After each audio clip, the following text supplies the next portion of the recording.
As Americans, we enjoy more freedoms and opportunities than any other nation on earth.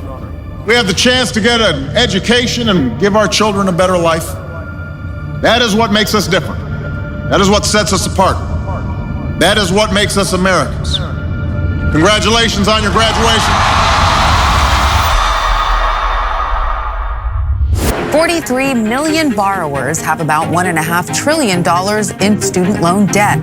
There's a whole lot of people who view your ability to take on debt as their chance to get rich. They're all part of a system to brainwash kids into thinking this is normal, this is safe, this is what you've been working for. We're having 19-year-olds signing for what I was signed for, a mortgage. It keeps young kids from being entrepreneurs in jobs that they don't like, from buying houses, from investing in their dreams.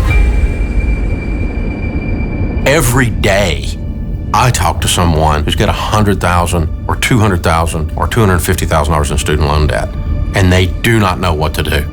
There were times that I really just wanted to drive off a cliff because I was worth more dead than alive.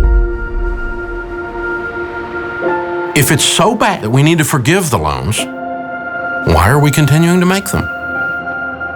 Congress needs to stop the federally insured student loan program now. Now. This crisis is real, and the deception is everywhere. We're going to offer a solution that could change the economy and generations to come. This generation is falling into bondage because of the lack of knowledge. Our conversation is not only to give you knowledge, but teach you how to avoid the traps. I'm no longer going to be slave to a system that tells me I have to do it this way and go in debt to do it. This is your life. Take control of it. You're going to walk into your future, not a part of the stat, but starting a new stat. You're going to create a new norm. This is going to be a journey, but it's going to be worth it. It can be done.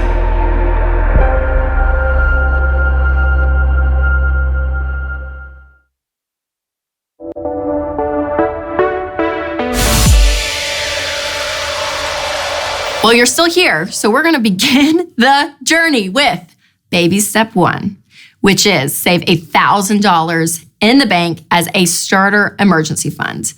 This is key because this is going to be your cushion between you and life before baby step 2. So this is a very important step.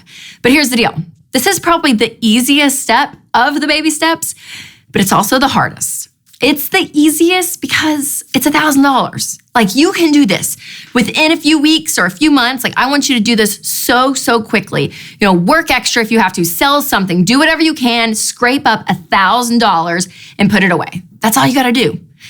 But it's going to be the hardest step because that means that you are now entering into a journey that you have never experienced before. And you're actually saying out loud, okay, I'm doing this. I'm going to be committed to this change. But this $1,000, it is going to be like the pat on your back going forward, because once you can accomplish this, you're going to have more money in savings than the majority of Americans, and it's going to feel so incredible. So how do you get $1,000? Well, here are 10 quick ways for you to save $1,000. Number 1, get an extra job. Bring in some extra income. Maybe you want to drive for Uber, wait tables, or maybe you have a skill like photography and you can charge for it. Whatever it is, find that extra income, work extra. Number 2, work overtime at your current job. Make some money. Number 3, sell something. You guys, we have so much crap in our lives and in our house that we don't need, that we don't use. Get rid of it. And then after you're further along in the steps, maybe if you want to go back and buy something else, you can. But for now, get rid of it and sell it and make money. Number 4, stop eating out for a couple of months. That's right, restaurants, quick place to spend money. Number 5, get rid of cable. Number 6, drop memberships and subscriptions that you aren't using, like Spotify or your gym membership. If you're not using these things, drop them. Don't pay for them every month. Number 7, Airbnb your house while you're out of town. Number 8, shop your insurance rates. You can save a lot of money doing this. Check out our ELP program by clicking the link below. Number 9, reevaluate your cell phone plan. Look and say, okay, are we using all the data? Maybe we can change something. Maybe we can go get a cheaper plan. You can save a lot of money that way. And number 10, buy generic brands. Medication, makeup, food, all the things. Make sure that you are saving money that way. And to help you keep track of the $1,000 you're saving for and to help you reach your other financial goals as you pay off debt, make sure to download my goal tracker. So click the link below for that. What do we sell around here? Hope. If you're in shipping, it's what you ship. If you're developing, it's what you develop. We do exist for those that are not here. We're here because we were a group of people banded together that care deeply every day. Marriages are impacted. People's family trees are changed. Count it down. Let's hear a debt-free scream. We're debt-free! Woo!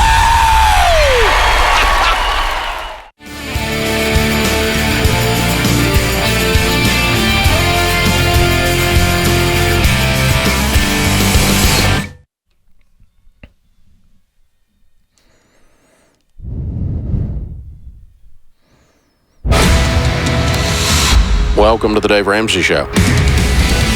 You can be intentional about your character. You can have a fabulous marriage. You can have money from the headquarters of Ramsey Solutions, broadcasting from the Dollar Car Rental Studios. It's the Dave Ramsey Show, where dad is dumb, cash is king, and the paid-off home mortgage has taken the place of the BMW as the status symbol of choice. I'm Dave Ramsey, your host. Thank you for joining us. Open phones at 888-825-5225. That's 888-825-5225. Allie is on the line in Kansas. Hi, Allie. Welcome to the Dave Ramsey Show. Hi. Thank you for taking my call. Sure. What's up? Yeah, so my husband and I are a young couple. We're 23, and we have a 1-year-old daughter. We're also a military family.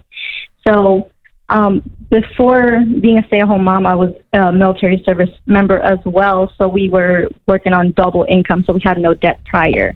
But now that I'm a stay-at-home mom and he's the sole provider, he's still stuck on just focusing on his own, debt, his own priorities, rather than the family and our own debt together as a couple. So I don't know how to get him kind of working with me to pay off both of our debt and not just his. Okay. Well, thank you for your service, and thank you to him for his service as well. I think the thing is this, the old marriage vows say, for richer, for poorer, in sickness and in health, unto thee are all my worldly goods I pledge. I'm going to take care of you, you're going to take care of me, because we are now one. We are no longer two individuals. Mm-hmm. That was the message of those marriage vows. The reason for that message is that that's the healthiest way from a mental health perspective, a relational perspective, a spiritual perspective, to have a good marriage. Is to be unified, to be of one mind. And the interesting thing is you can be individuals while still being of one mind and be unified. And so, and then the data in the financial world plays out to verify that, in that we find almost no one building wealth over a long period of time where their spouse and them are not on the same page. Where they're not unified. And so might say that to him, when we got married, I promised to give you chicken soup if you had the flu, and you promised to take care of me, and I promised to take care of you. We are not a joint venture. We are now a coupled together. We are one. And I need you to be my man.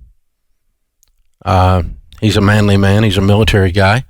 I need you to be my man and walk beside me, with me, and I will do my part, you will do your part, and we will be together in this. And but we're not a joint venture. If you wanted to be a joint venture, we shouldn't have gotten married. Mm-hmm. If you wanted to be separate, we shouldn't have been together. So when you say that kind of stuff to him, what's he going to say? He's passive with it, so he just wants to focus on what his is. Yeah, so you don't allow him to be passive. I'm not. Yeah, passive's not going to be okay with. Kind of leave it. Well, passive's not going to be okay with me. I'm not okay with passive. I'm not okay with you nodding your head and then doing something else. This is me and you talking about our relationship. It's about talking about our marriage, and we're going to have some real clear conversations about it here. Because what you're describing is something, and you may need to sit down with a pastor, the chaplain. You may need to sit down with a good marriage counselor. It won't hurt anything in your young marriage to get some guidance. But what you're describing is a young man who got married and didn't think about that, what all that meant when he got married. He just thought he was going to have ready access to sex. Yeah, I've talked to him about getting counseling, and he's not for that as well. Well, go without him then. Mm-hmm. And go see a counselor. Okay. And get some help, because this is not going to end well. Mm-hmm. The trajectory that it's on is not heading in a positive thing. It's not like it's going to hit the wall and blow up next week. I'm not trying to be melodramatic, but I've met you 10 years from now when you're 33, right before you file divorce, because you put up with this crap for 10 years and it's gotten worse instead of better. Yeah. Because everything is growing or dying. It's either going to start healing and these issues are going to start being dealt with gradually over them. It's not perfect. God knows when Sharon Ramsey was married to a 23-year-old Dave, you wouldn't want it to be her. Okay? I made your husband look like a freaking saint. So, you know, and so, you know, you can have a little patience with the young man, and you guys are going to grow up together. You're both, as you said, a young couple with a baby. And so just, you know, push on it, read books about marriage, learn about it. But this is a relationship breakdown. It's not a financial breakdown when you can't work together on anything, because this is going to translate to raising kids. It's going to translate when the car is broken down. It's going to translate to, like, you know, I take out the garbage. I'm worth hundreds of millions of dollars and I take the garbage out. You know, it translates into your marriage. What do? You know, I mean, I can hire somebody to do that all the time, and we actually have somebody who helps us with most of that stuff. But if Sharon needs that to go to the curb in one of those little wheeled trash cans, my little butt is hauling it down there at 60 years old after 38 years of marriage. So there's stuff like this you just learn to do for each other as an act of love, as an act of service in the process. You all serve your country because you love your country. So serve each other because you love each other. And that's what I would tell you to do. But your husband's not a bad guy. He's just making the mistake that most people make, and most people don't win at marriage and money. That's why the number one cause of divorce in North America today is money fights and money problems. So, all right, Ed is with us. Ed's in New York. Hi, Ed. Welcome to the Dave Ramsey Show. Hi, Dave. Thanks for taking the call. Sure. I'm 65 years old. I'm considering taking Social Security instead of waiting the year until I'm 66. Purpose of that would be to pay down more of my debt and preserve the nest egg that I've built for retirement that we're living off of currently. So want to get your thoughts on that. Well, the way we are, only way we're positive when to take Social Security is when we know when we're going to die. So if we knew when you were going to die, we could calculate it real easy. But and of course, the sooner you die, the sooner you'd want to take it. But the math works out that if you take the money and invest it now, it will cover, the investment returns would cover more than the reduction in payments that you will get versus having taken it later. So I would take it now and do what you're talking about. Although I did hear one thing I want to learn about. How much debt do you have? About $200,000. On what? Most of it is the mortgage on my house. And how much is in your nest egg? $1.4 million. Cash it out and pay off everything today. There's no reason for you to screw around with that nest egg with that debt sitting there. $1.2 million with zero debt. I think you can struggle through, brother. Well done. This is the Dave Ramsey Show.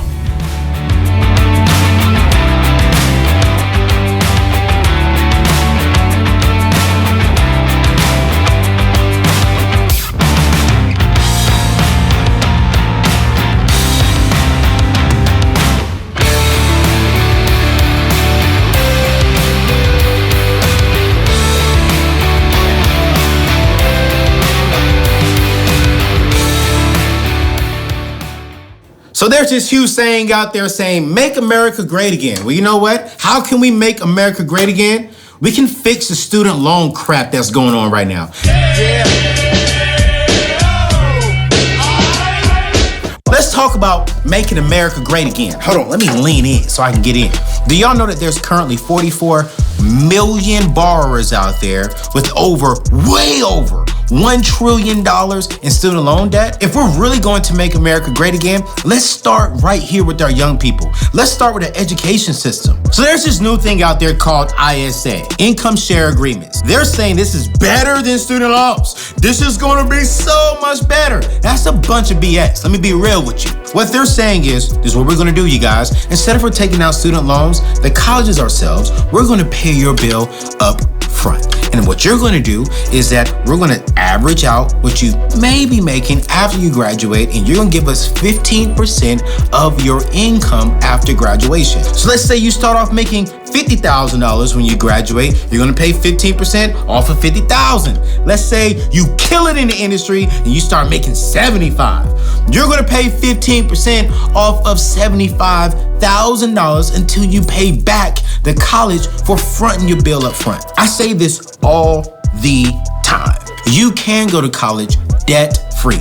Just recently, a young student was in the news. She raised nearly $1 million. To be exact, she raised like over $900,000 in scholarship money. She got accepted to 31 schools. She was an average young African-American kid who said, you know what? I'm just gonna put my mind towards it. I'm gonna go after it, and I'm gonna bust my butt, and I'm gonna pay for college myself. And she got scholarship money, grants money, some major schools, and she's gonna be right here in Tennessee, going to Fisk University. Wanna make America great again? Let's fix our educational system. Start right there. Yo, it's your boy Anthony O'Neill. Thank you all so much for rocking with me, man. Let's go out there and do our thing. Peace. The student loan crisis in America is out of control. So many of you are so overwhelmed with what you owe on your student loans that you can't even imagine ever getting out of debt. Even if you're in over your head, I got some great news. High interest rate student loans are the only debt I recommend you consolidate and refinance to lock in a lower fixed rate. Visit our friends at splashfinancial.com/Ramsey and see what rate they can get you. The thing I like about Splash Financial is they're dedicated to helping you save money, and they don't sell any other products to tempt you into going further in debt. This is unheard of in this industry. Take the first step and help yourself get out of debt. Go to splashfinancial.com/Ramsey to easily check your rate in minutes and see if you can save some money. That's splashfinancial.com/Ramsey. Welcome to the Dave Ramsey Show. I'm George Camel. Thanks for hanging out with us here on our video channel, whether you're watching on YouTube, Facebook, DaveRamsey.com, or the Dave Ramsey Show app. It's a new week, and it's a new show just for you guys out there watching. And we've got a good one for you. A lot of friends are stopping by right here on the video channel exclusively, and we have a debt-free scream right back there on that stage. So keep watching, hit that like button for us, get your cup of coffee, relax. We've got more of the Dave Ramsey Show coming up.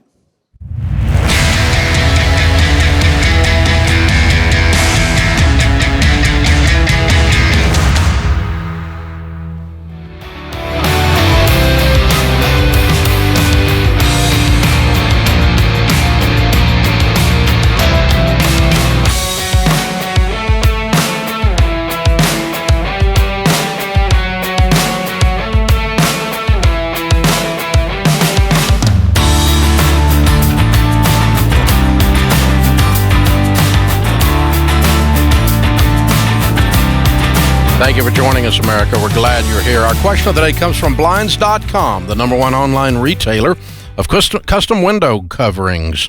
You get free samples, free shipping, and with new promos every month, you save even more. Always use the magic word, the promo code Ramsey. Get a better deal. I'm 30 years old. I purchased a whole life policy for $200,000 a year ago for $125 a month. Lord of mercy, I'm sorry. I did all this without doing my research and before listening to you. Should I cancel the policy? Yes. Getting none of the cash value? Yes. Cancel it. Possibly pay fees and get a term life policy? Yes. Or should I hold on to the policy? No. It's a horrible idea. You cancel it as fast as you can cancel it. You're losing money every moment that you own this crap. How fast should I pay off a payday lender? Same answer. Now. These people are the payday lenders of the middle class. Whole life insurance is crap. Now, because you have life insurance on you, you need to get term insurance on you before you drop this stuff, but you can do that quickly and do it starting right now, ready, set, go. Go to xanderinsurance.com, get you a quick quote, get signed up for a policy, and as soon as you get the policy in your hand, cancel this crap. But this should not be around more than a couple more months. You need to be done with this thing. It is a bad idea. So, a good rule of thumb when you realize you've done something is that you wish you hadn't, and we've all done that, something dumb with money or otherwise, is how quickly can I undo it, and what's the least damage to my pocketbook of the undoing? How quickly can I get out of this bad car deal? How quickly can I get out of a whole life policy? How quickly can I get out of credit card debt or student loan, right? And the faster you get out, normally the least damage it does to you. There's a few instances where you might hold on to something, but most of the time the answer is no. And if you're within 60 days of the issue in most states, of the issue of the policy, you should get a 100% refund. You should not lose a dime. And so it would be important to cancel it inside that period of time if your state has those particular laws. And life insurance law is state law, and so it is, it varies from state to state. But find out in your state how long you can keep a policy and cancel it. 60, 90 days is normal in most states without having, and get a 100% refund. Zero cost during that time. And that's what you're facing. Nick is with us in Michigan. Hi, Nick. Welcome to the Dave Ramsey Show. Hi, Dave. It's an honor to talk to you. You too, sir. How can I help? So I am 25. I'm in kind of a career exploration kind of mode right now. About 2 years ago, I was studying to become a teacher, and basically the teacher that I was a student teaching with told me she did not think I was cut out for teaching, so I dropped out of the program. Finished my bachelor's degree. One person decided your future? She kind of confirmed a lot of what I was thinking. I had a lot of family members that told me they thought I should become a teacher, and I started to realize that it just wasn't for me. Okay. So she kind of confirmed it. Oh, okay. I can go with that easier than her telling you. Okay, so now you're not a teacher. What are you going to do? Okay, so that's actually where I'm at right now. So I have been I've been working at UPS for the last 2 years trying to pay down my debt, and I'm completely debt-free now. Go ahead. Which is awesome. Go ahead. But, so now I'm starting to think about the possibility of, I'm starting to feel the Lord calling me, I guess I should say, towards seminary. Mm-hmm.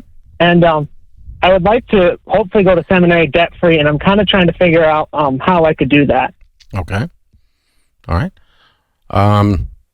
Well, I mean, it's like anything else. It has any other degree field in terms of the mathematics of it. The biggest element of going to getting a degree of any kind is college choice, because the college you choose can vary greatly in cost. Seminaries are no exception to that. There's a lot of different seminary degrees that you can get from a lot of different places, certainly with a lot of doctrinal and theological differences for sure. And so are you a member of a denomination or a tradition? Yeah, so I am a member of the CRC Church in Grand Rapids. So I would assume that would mean I would either go to Calvin's seminary or Western Seminary. Yeah. Do they have any programs for any denominational or traditional support from within the group to help young men and or women go to seminary? I believe that there are some churches that have scholarship opportunities for going to seminary. I'm not sure if mine would or not. Yeah. Well, and that may be, you may want to talk to one of the ones that does have that opportunity and discuss maybe agreeing to serve on staff there as a result of having helped you. To get your seminary degree. So that's one thing I would look into, is where can I source some scholarships. There's 2 primary seminaries that serve the background that you come up in, it sounds like. And so have you priced those out? Yeah, they're both fairly similar in price. They're both local too, which is kind of a nice aspect of that too. That's wonderful. Okay, and how much are they?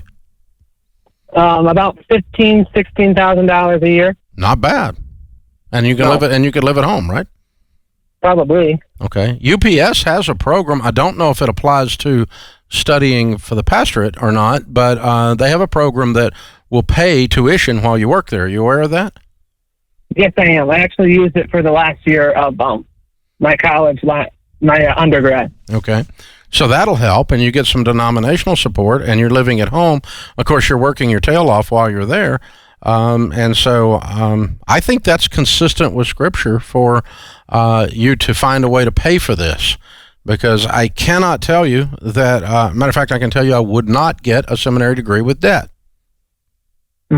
Lots of reasons. One is it's really inconsistent with Scripture, because there's nowhere in Scripture God used debt to bless his people.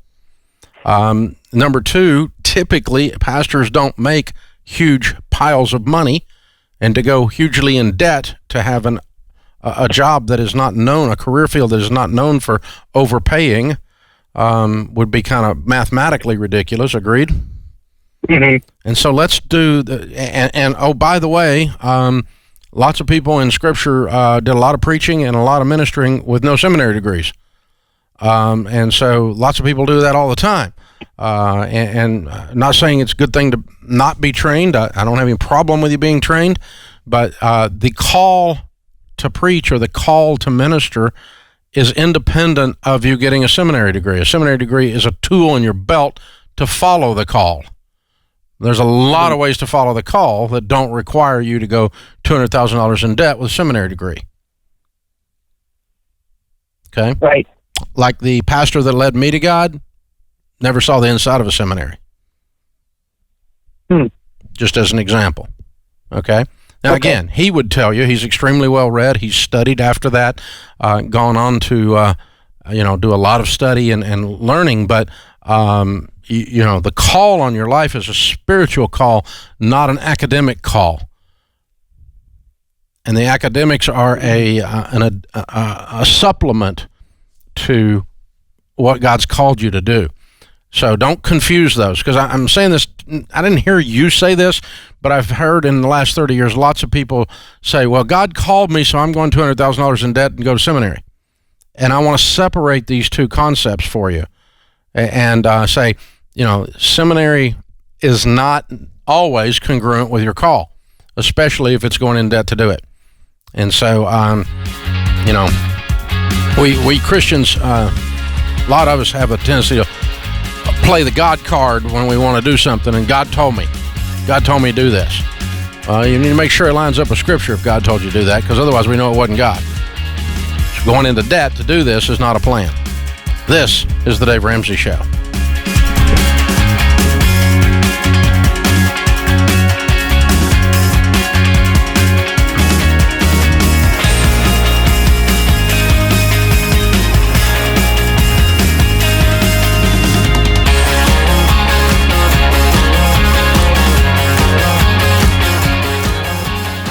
I'm John Ball. This is my beautiful wife, Wynn. We live in San Antonio, Texas. And in 2015, I took a 2,683-mile walk across the United States, beginning in San Diego, California, and I finished my walk in Daytona Beach, Florida.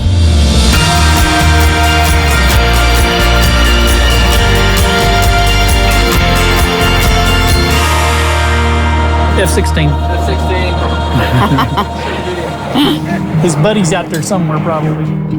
Wynn and I got married very young, and after graduating from college, I'd never been in an airplane, never flown an airplane. I'd never even bought a ticket and ridden on an airplane. And so I went down to the recruiter's office in our hometown of Paris, Texas, and applied to go to Air Force pilot training. Wynn was very supportive of that, and off we went to the Air Force. 26 years later, I retired as a colonel, having been a pilot for most of that time, including a 2-year stint as Air Force II pilot for Vice President Gore and Vice President Cheney.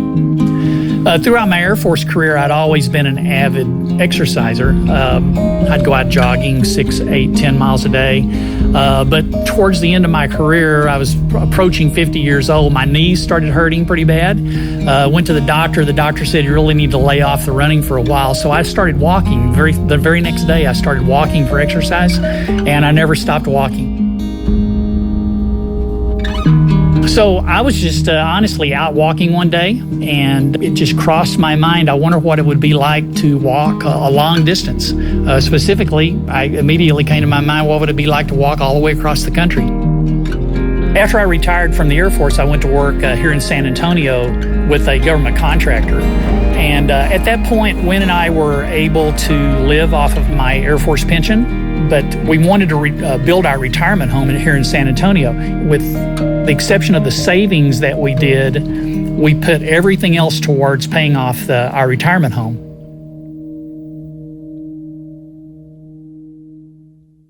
After I retired, I immediately started on this walk. The walk ended up being 2,686 miles in 170 days, from March 1st to August 17th. Well, there are a couple of things that I had to consider. Number one, I had to be in good enough health to be able to walk that kind of distance. It's pretty grueling walking 170 days without a lot of rest. But the other thing is economically, I had to be able to do that. And that all tied into being debt-free. We cash flowed the entire trip, and the purpose of the trip was to create an endowed scholarship at my alma mater, Texas A&M. And because I had prepared financially to be able to go on the walk at my own cost, all the donations that came in went straight to the scholarship.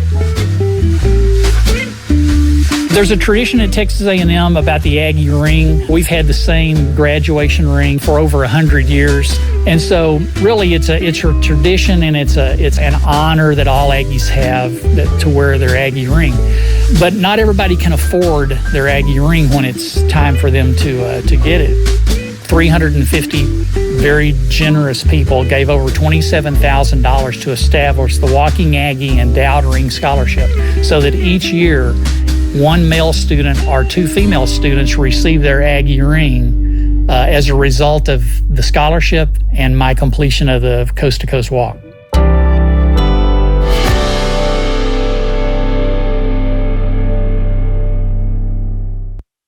One of the things that makes the Dave Ramsey Show unique from other shows is that we genuinely care about our listeners. That's why we're intentional about choosing advertisers that we know will serve our listeners well. Blinds.com is no exception. For years, I've been telling you how amazing these guys are. Blinds.com offers high-quality window treatments at unbelievable prices, and their customer service is unbeatable. They make buying, measuring, and installing blinds fun, affordable, and shockingly easy. And if you accidentally mismeasure or pick the wrong color, they'll remake your blinds for free.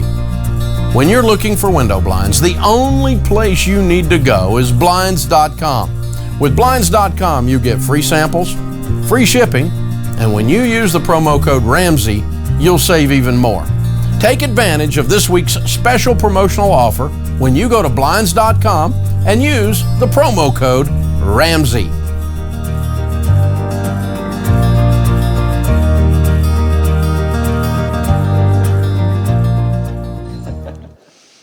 Hey guys, I'm here with Eric and Dee from Las Vegas. Now, what are you doing here in Nashville? Well, we came for the Nashville Knights, Nashville Predators versus the Golden Knights game. Well, we know who you're rooting for. You've got the shirt on and everything. Now, have you guys been following Dave's plan for a while? Yes, kind of all his principles, yes. Yeah. Yep. What baby step are you on? We paid off our house last year. That's great. Baby step 7. How does it feel? Great. It feels great. Love it. It was the best day ever last year. Oh, I bet. And you're not going home empty-handed. You've got some books here. You got Legacy Journey, Total Money Makeover. One's for the church. You guys are so awesome. Any last words, maybe regarding the Knights? Yes. Go Knights, go. I had a feeling.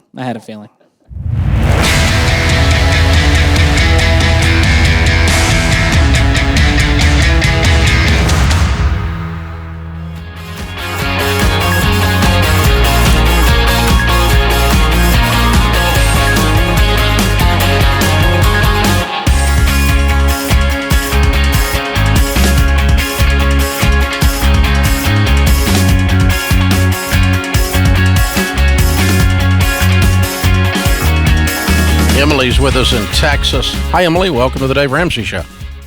Hey, Dave. Thanks for taking my call. Sure. What's up? So here recently, in the last 15 months, my husband and I have been paying an additional $1,000 towards our mortgage with the intentions of lowering that balance. Cool. However, in support of the snowball effect, we do have a debt in front of that, which is a vehicle. Oh, you would stop that then, yeah. So my question to you would be, should we be applying the additional payment that we're making to the mortgage into the vehicle? Yes. Knowing that the vehicle is going to continue to depreciate in value? Well, if you're worried about it depreciating in value, you should just sell it. Not keep debt on it. Keeping debt on it doesn't keep it from depreciating. Right. Okay. Those things are incongruent. So if you're going to keep the car, you should pay it off as soon as possible.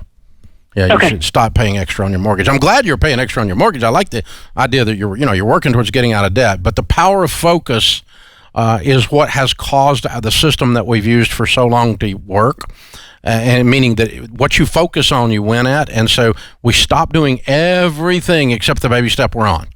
And in your case, you're on baby step 2 because you have a consumer debt left to pay off. I take it that's your only debt? Yes, that's our only debt. Cool. And how much do you owe on the car? $54,000. On the car? Yes. And what's your household income? Me and my husband combined $240,000. Okay, good. What do y'all do for a living? We work in the financial industry. Business. We're program managers. Wonderful. And what kind of car is that? A Yukon. Oh, nice. We have 3 kids. Yeah. It's a family car. So it's the only family car that we have. So, I mean, I wasn't telling you. I wasn't going to tell you to sell it. You can handle it at $240,000. It's just it's an expensive car, but you make a lot of money. So, yeah, let's get that paid off. Do you have any money saved anywhere that is not in retirement accounts? Yes. How much? We do have money in our savings account. How much? Roughly $15,000. Okay. Well, if you've been reading our stuff, you'll find out real quickly what we teach is, and it's going to scare the crap out of you, the kind of money you make, but is $1,000 is baby step 1. And anything that is not retirement assets, any kind of investment or cash position that is not in a retirement account that would be penalized is taken out to pay off all debts in baby step 2. And so if I woke up in your shoes, it's going to be hard for you to do. If I woke up in your shoes, I would have $1,000 in my account, and I would take everything else and throw it at this car, and I'll get this stupid butt car paid off, I mean, within 3 months, 4 months, maybe, something like that. It needs to be done really, really fast.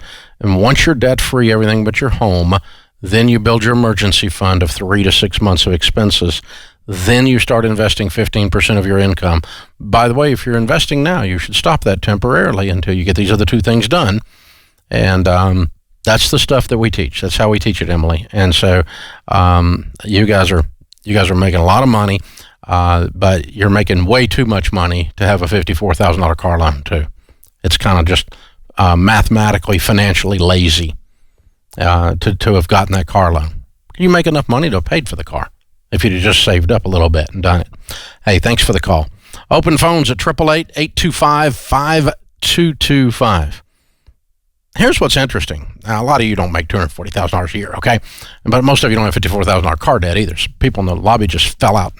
I had to revive 2 of them when I said that, So, but it's everything's ratios, everything's relative. It's what you can emotionally stomach. It's easier to stomach $54,000 if you make $240 than it is to, stomach $5,400 if you make $24. So, which is the exact same ratio, by the way. And how many times have you talked to somebody making $24,000 has got a $5,000 or $10,000 or $15,000 car loan, which would be like her having a $150,000 car loan. Okay, by the way, ratio-wise. So if you make $30,000 a year and you have a $15,000 car loan, it's like her having $150,000 roughly. So just kind of think that through, think the ratios through. But here's the thing. How many of us have said in our culture, regardless of where you are in income, what your ratios are, I can afford the payment. That's an easy payment. I can do that. I know a bunch of people say that because the average car payment in America today is $500 to $600 over 84 months, according to the National Auto Dealers Association. So the average car payment's with the average household income being $59,000, the average car payment is $506. Now, I don't know where you live, but I live in Tennessee, and $506 if you didn't pay it in a payment and you put it in a shoebox. In 10 months, you would look down and there would be $5,000 in that shoebox. 10 times 500 is 5,000. So if you can afford the payment, you can afford to save up and pay cash for a $5,000 car on average in America today every 10 months. So let's do it for 10 months and buy a $5,000 car. What can you buy for $5,000? Pretty good old used Camry. Might be ugly, but might be mechanically okay. Pretty good old used, maybe a little Honda Accord. It might be a 90s vintage, but you could do it for $5,000, right? And you can get a lot of life left in those cars. Get you an old pickup for $5,000. It wouldn't be pretty, but it might be mechanically good, right? I know I can buy one for that. I just sold one for $3,000 the other day that was here that we paid $3,000 for 10 years ago and drove it 10 years here at the office for delivery. And then we just sold it for $3,000. Isn't that amazing? So, that kind of stuff's out there, right? Now, do you want to drive that crap the rest of your life? I don't want to drive crappy cars. I want you to live like no one else, so later you can live like no one else, right? But if you did that for 10 months and you bought a car for cash for $5,000 and then you drove that for 10 months, 10 months later you'd have another $5,000, wouldn't you? In your shoebox? By the way, you know how much a $5,000 Honda goes down in 10 months in value? Doesn't. Matter of fact, if you bought it right, it might be worth $6,000 and you might have only paid $5,000 for it. So you can sell it for $5,000 and you got $5,000 in your shoebox. Would you have a $10,000 car then 20 months in that you paid cash for? Yeah. And let's put $500 in the shoebox again for 10 more months, and let's sell your $10,000 car now 10 more months later for $10,000 because you paid $10,000 for it and it doesn't go down much in value in 10 months. And you got another $5,000 in there in that shoebox. Now you got $15,000. We're only 30 months in, and you're driving a $15,000 paid for in cash car, and you never borrowed a dime. 30 months is 2.5 years. And I didn't ask you to walk during that time or Uber or ride the bus or anything else. You were driving a car the entire time. You just paid cash. You saved up and paid for it, which is what you got to do, folks. I mean, you just have to get your head around, if I don't have the money, that means I can't afford it. I think I might be able to pay the payments if I don't get laid off or none of the kids get sick. Doesn't really mean I can afford it. That's a set of assumptions, and when you sit on your assumptions, you'll have trouble. Don't do that. Don't do that. Save up and pay for things, and that way, you know how much, even if you do a bad purchase, when you pay for it in cash, you know how much it hurts? Not nearly as much. But try paying payments on something that was stupid.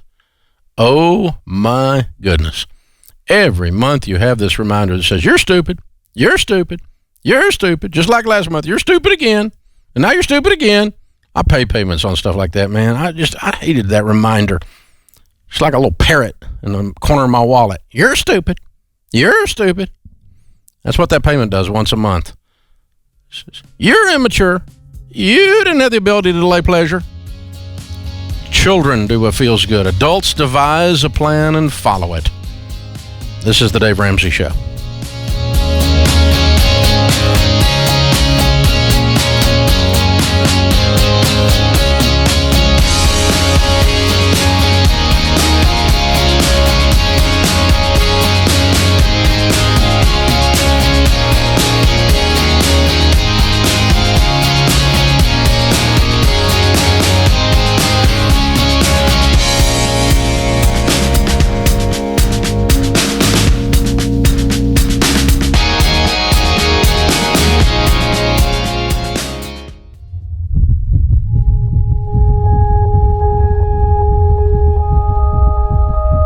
It was my junior year in high school, and I was that kid that was freaking out because I was scared.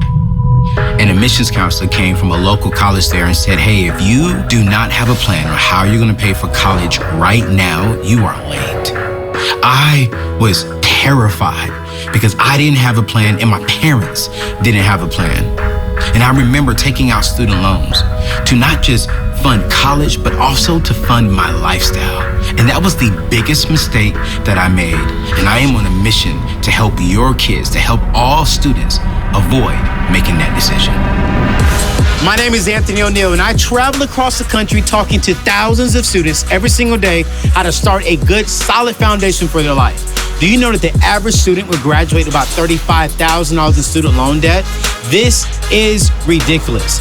I wrote a brand new book called Debt Free Degree, where I'm teaching parents the step-by-step process on how to get your kids into college and through college 100% debt-free.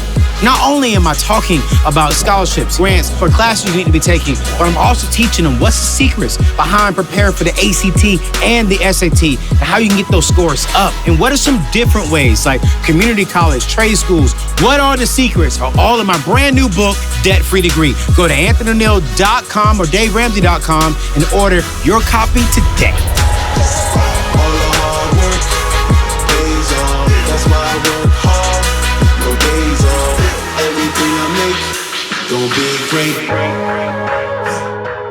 If you're looking for some ways to save some serious cash, you can cut expenses by cutting the cord on long-term contracts and big monthly bills when you switch your cell phone service to Pure Talk USA.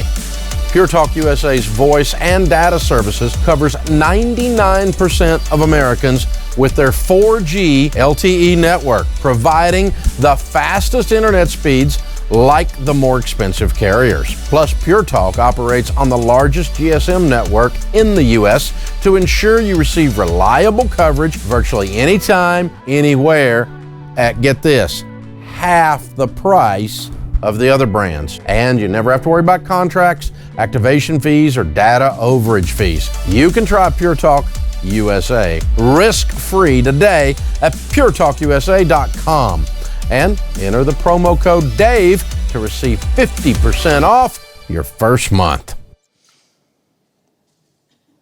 Hey guys, if you're feeling the burden of debt in your life and you want a way out, look no further than Financial Peace University. This right here has helped nearly 6 million people get rid of money stress forever. The great news is it's better than ever. Now you can take it online or you can join a local class, which is incredible. It comes with all kinds of tools and resources, budgeting apps, you name it. You can find it all at DaveRamsey.com/FPU. Tell them George sent you. I don't know if it does anything, but it makes me feel better. Go, make this the year you get out of debt.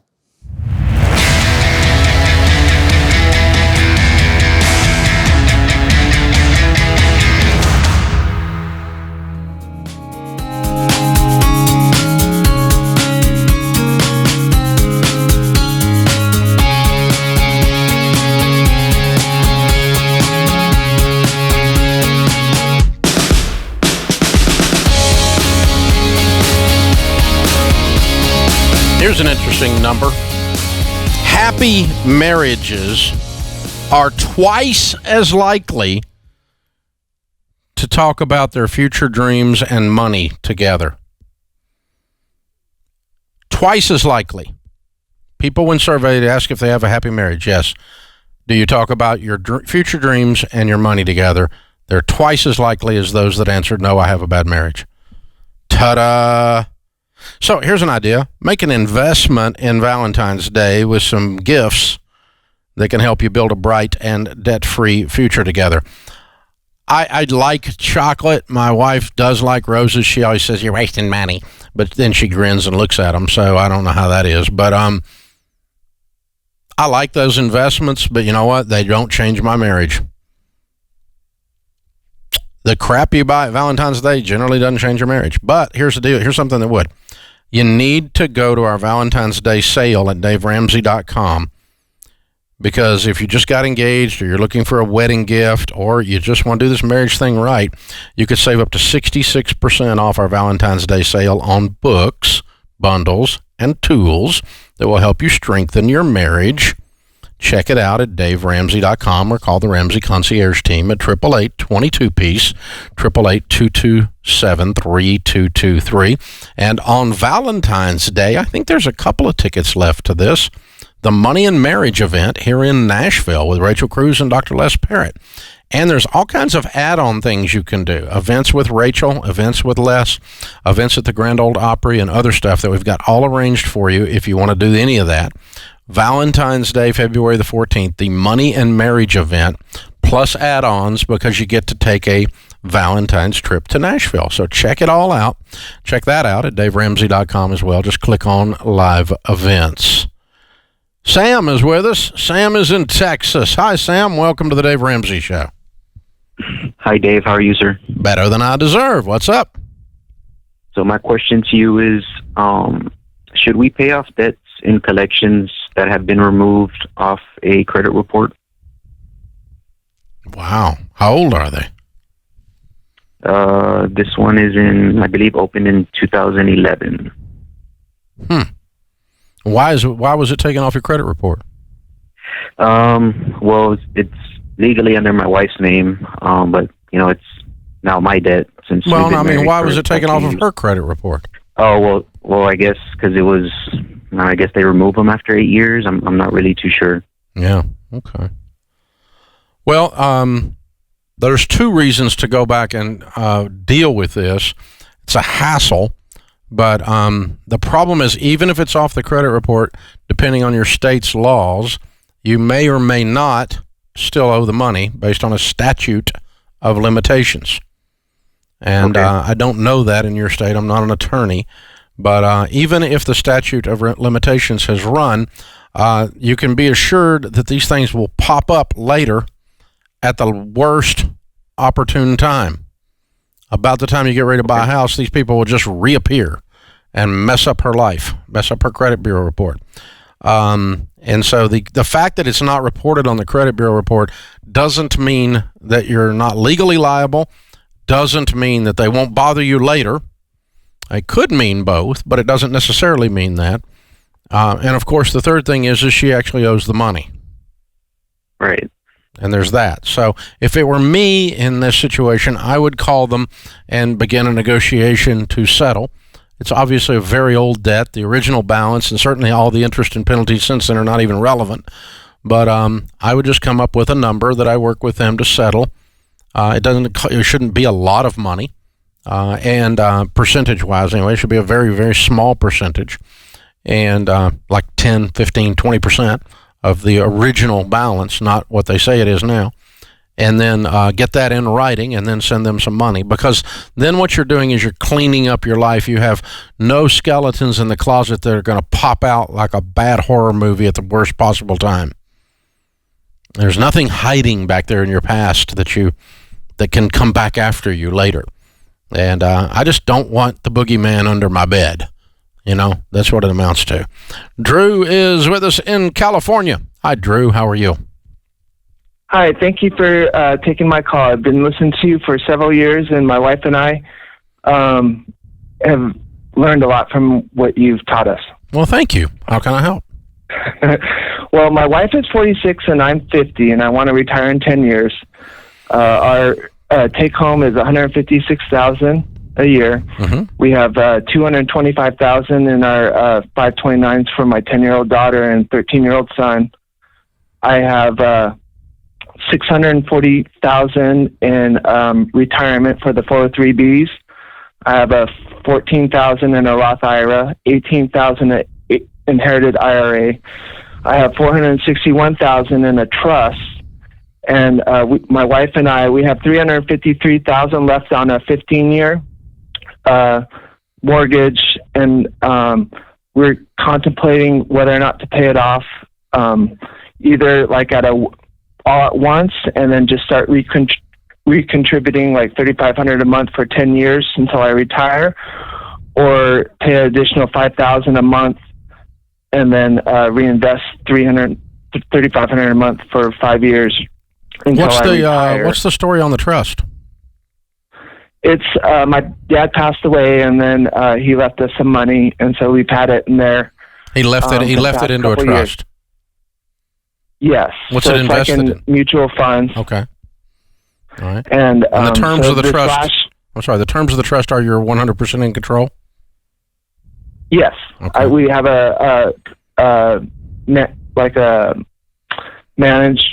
someone that's in charge of our money, and so my wife and I have been talking about like either paying off the entire mortgage or just like kind of just paying off on the 13 years, letting the compound interest accrue, and then like in 7 or 8 years maybe paying it off, and then. Okay, you've been listening to me. You said, right, for a long time. Yes.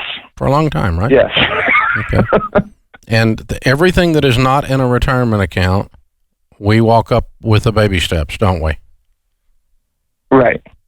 And so if this money were sitting in a checking account, if this money were sitting in a mutual fund, I said if it were. Fund. I know. I said if it were. If it were in a checking account, if it were in mutual funds, if it were in anything other than in a retirement account, if you were sitting here while I was on vacation and you were taking the call, you would know to tell them to pay off the house with it, because you know that's what I tell them all the time, don't you? Correct. And so why would this be different? I was just wondering, like in terms of the capital gains from the trust, like just paying it all off in one lump sum. Yeah, the capital gains 15%, and it won't. And it's not all capital gains because you've got a basis in the trust. How much did your dad leave you originally? He left $418, and like the market crash, and then this last year up to today, I think the profit was $61,000. So I guess it would be so it's $480,000, right? No, $460,000 right now. So that'd be a $40,000 gain. Okay, and then 15% on that. At 15% interest. Okay. Or 15% tax rate. I'm sorry. So $40,000 on $40,000. Yeah. So this is a $6,000 tax bill. Okay. It's not taxes on $460, dude. You understand? Okay, that's where I was like kind of. Yeah, your basis in this. I'm not really. Your basis in this is what it was worth when you received it. Okay, and originally it was $418.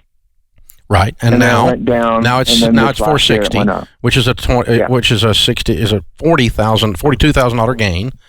And if you cash the whole stinking thing out, you would pay taxes at a 15% capital gains taxes at 15% on the $42,000 gain. So yeah, I'm cashing it out tomorrow, paying off my house. Absolutely, it's best of all possible worlds. And by the way, your dad was obviously a smart guy and left you a bunch of money. Probably was really good with money. So I suspect he's probably in heaven smiling that your house is paid off. That's another way I check against if this is smart or not. Would the smart people who left it to me be happy that I did this? Yes. This is the Dave Ramsey Show.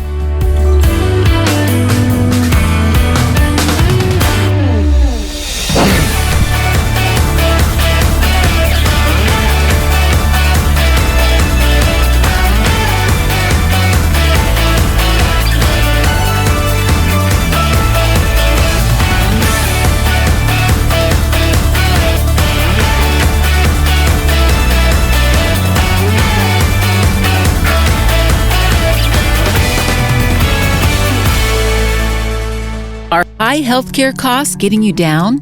Are you confused trying to navigate the health insurance world? Do you wish you could find an affordable, biblical solution to your healthcare costs? Based on New Testament principles, Christian Healthcare Ministries, or CHM, helps Christian families, churches, and businesses join together as the body of Christ to share their major healthcare costs. As a CHM member, you can go to any doctor or hospital you prefer. You aren't bound by an approved healthcare provider list, and all treatment decisions are made between you and your doctor. No treatment approvals are ever part of the CHM experience. For tens of thousands of Christians, CHM is a trusted, affordable, and biblical healthcare solution. And it can be the solution for you as well. Visit us online or call today to learn more about how we can serve your family, church, or business. Christian Healthcare Ministries, 1-800-791-6225. chministries.org.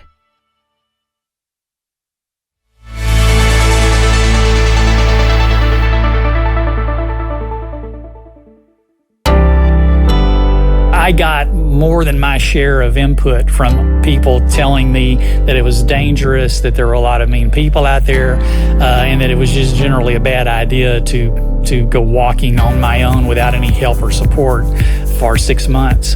I will tell you that is the one thing that I learned throughout this walk was how kind people are.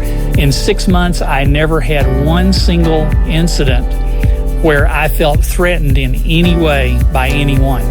I walked into gas stations, I walked into cafes, I was greeted on the shoulder of the road with people offering me rides and water and food.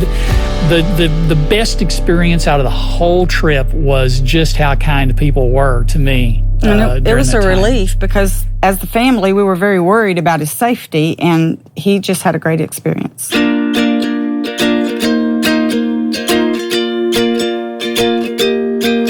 I had a very detailed plan for the walk. I knew where I was supposed to be every day.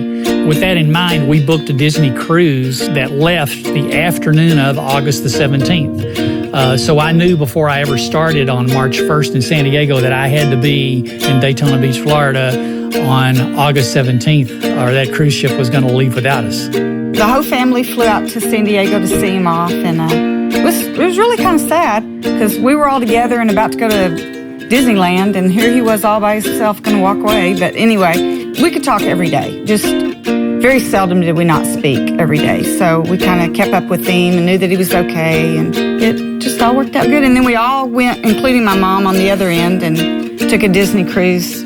So he better finish on time. We were debt-free. We were millionaires by then, and that just freed us up to be able to really go out and live life the way we had planned for a long time. You know, we go to Europe and tool around Europe with our backpacks for weeks at a time. We have a Gullwing motorcycle with a little trailer we pull right behind it. We just got back from a trip to Canada. And then in April, we're going to visit Eastern Europe. So we really like to travel, and being debt-free has enabled us to do that. And that was something we always hoped we could do. And now we're living it. Being debt-free, before I started this walk, it really enabled me to be able to pull this off. We saved our entire Air Force career, and we saved and were able to pay off our house and become debt-free the month that I started on the walk. And it really just lived out the philosophy that if you live like no one else, you can live and give like no one else.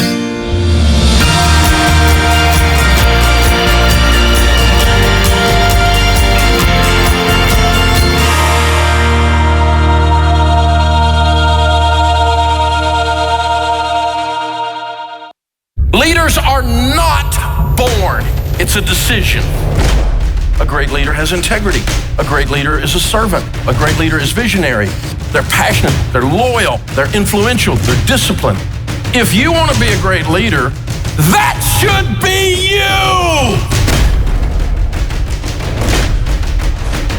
You can't sit back and watch everything happen and call yourself a leader. If you're working and standing with the right people, you can get through anything. Every single human being is wired for meaning in their work. It's your job as the leader to cast that vision.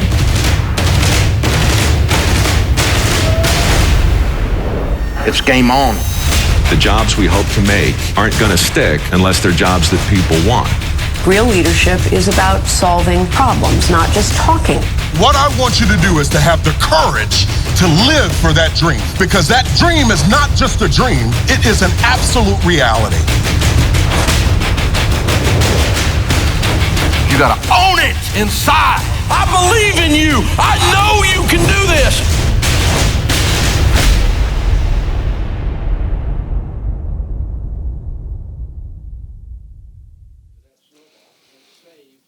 Hey guys, I'm here in the control room with Zach Bennett. James is apparently out. What's going on here, Zach? James is a very private person. He doesn't ever say why he's out, but I'm his designated backup. I love that. So our desks are right next to each other downstairs. So he just turned around the other day and goes, "Hey, can you do Monday?" And I was like, Yeah, sure. Why not? I love that. So, all right, Zach is producing the Dave Ramsey Show on audio today, but he also produces the Dave Ramsey Show video channel. So here's what I want to know. What do these people want to see, Zach? That's what I want to know. I would like you guys to let us know what you want to see on the video channel, because it's my job to work with George and come up with fun stuff that we do on the channel, both pre-recorded and live out in the lobby. So send an email to daveonair@daveramsey.com, put the subject line video channel, and let us know. And we're going to be producing some new stuff soon, so hopefully we can see what you guys want. And this is stuff that is not Dave in his chair. So the other stuff you see on the video channel in between, let us know. daveonair@daveramsey.com, subject video channel.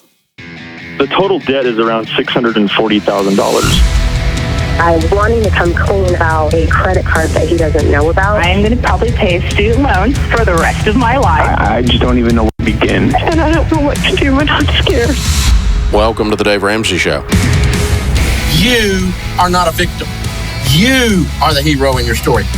You can be intentional about your character. You can have a fabulous marriage. You can have money and a career. I got on board, and I'm going to do this. Everything just started making sense. Let's hear a debt-free scream. We're debt-free!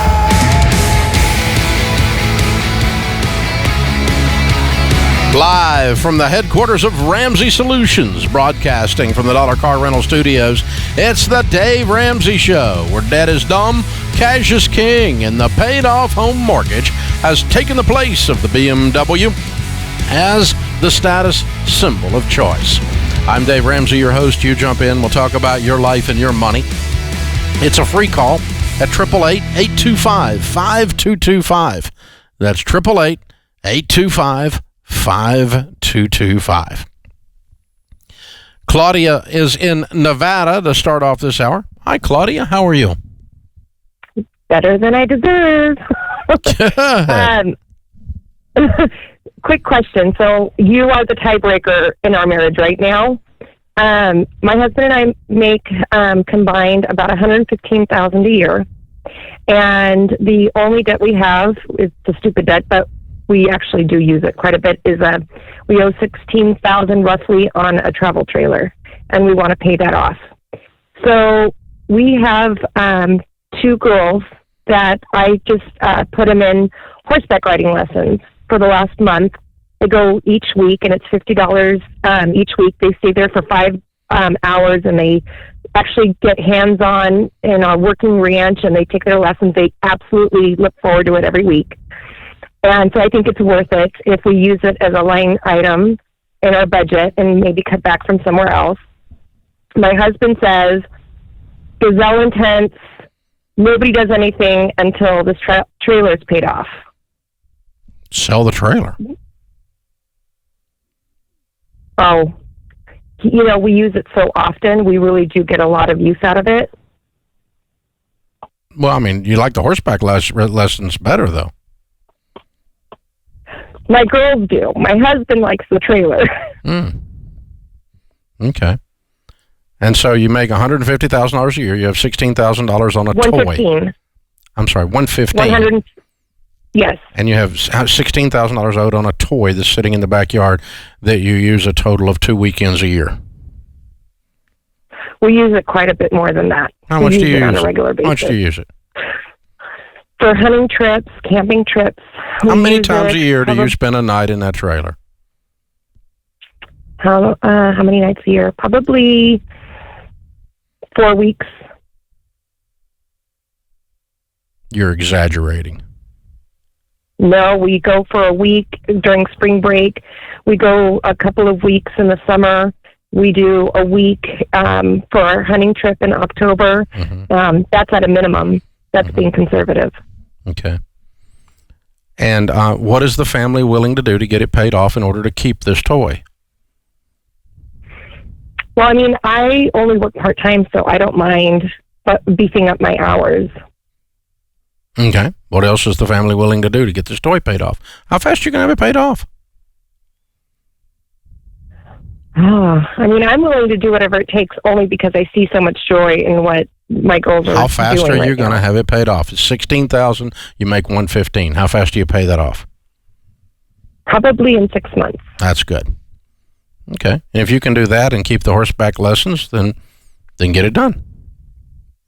The horseback lessons are not really moving the needle here mathematically. But what they are a symptom of is I'm continuing to try to do all the same old crap I've always done while I'm justifying keeping a toy around in my backyard. And so you've got to not do that. So that part, your husband's on to something there. Okay? But the math that he's attacking, it's not really moving anything.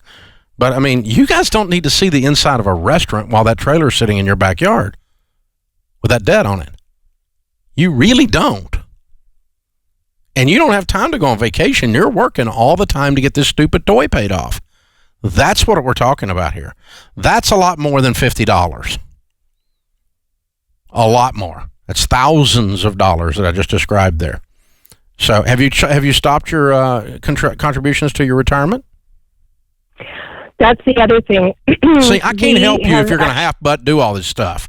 You call me up about a $50 thing with horsey riding, and you guys are still going to restaurants, and you're still doing all this other stuff I'm telling you not to do. Now, you know better than that, don't you? Absolutely, I do. Okay. That's what your husband's talking about right there. That stuff right there. So stop your freaking retirement. Stop going to restaurants. Stop going on vacations. Cut your life to a bone. Work your butts off. Get the stupid toy paid off or sell it. And the $50 horsey lessons aren't your problem. It's all this other crap that you're half-butt doing it. That's what you get into here, Claudia. So you guys do what you want to do. I don't care. You're adults. But don't make the mistake of calling me, asking me what to do when you already know what I tell you to do. Go do the stuff we're already telling you to do. Then you don't have to have these arguments. But this is the deal is the horsey lesson was the last straw because your husband has been observing that y'all are half-butt doing all this other stuff. And he's had it with that. Now I like your husband. Yeah. And the way he got your attention was he threatened to take the horsey lessons away. And so keep the horsey lessons and fix the rest of the crap is what I would do. Or sell the stupid butt trailer. Everywhere you talked about going, they rent places. You can rent a cabin to hunt. You can rent a hotel on vacation. You can do all kinds of stuff without this trailer in the backyard.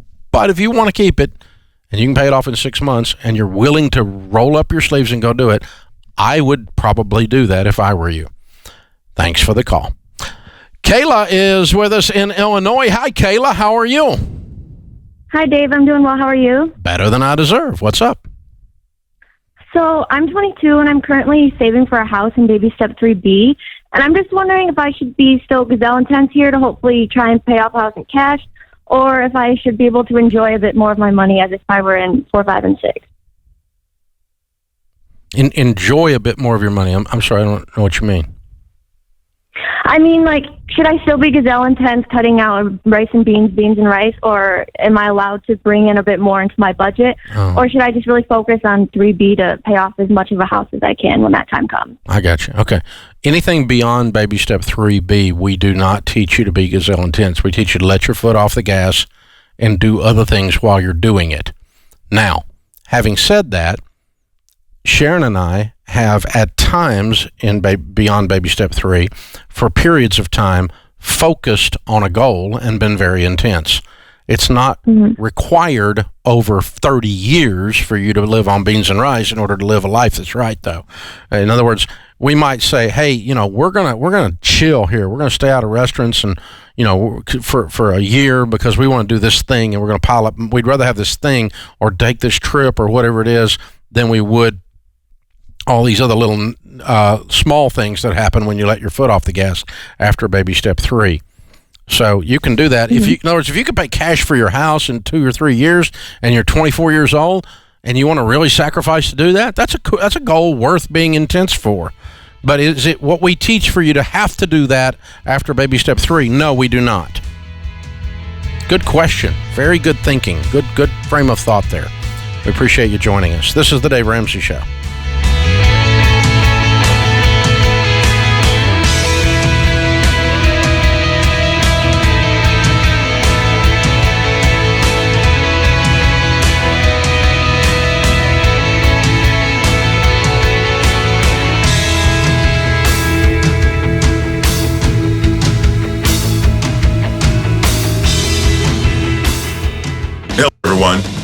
question for you. Do you know your net worth? You see, there's a lot of confusion out there about net worth. I mean, people think only celebrities have a net worth. That's not the case. Everyone has one. But what we have to do is understand how to do this. Well, here's what you do. Net worth is defined by taking what you own minus what you owe. And that gives you your net worth. You see, understanding this is crucial to you beginning your journey to becoming an everyday millionaire. We've got to know the start point, but we also have to have a game plan. That's why we developed the Net Worth Calculator.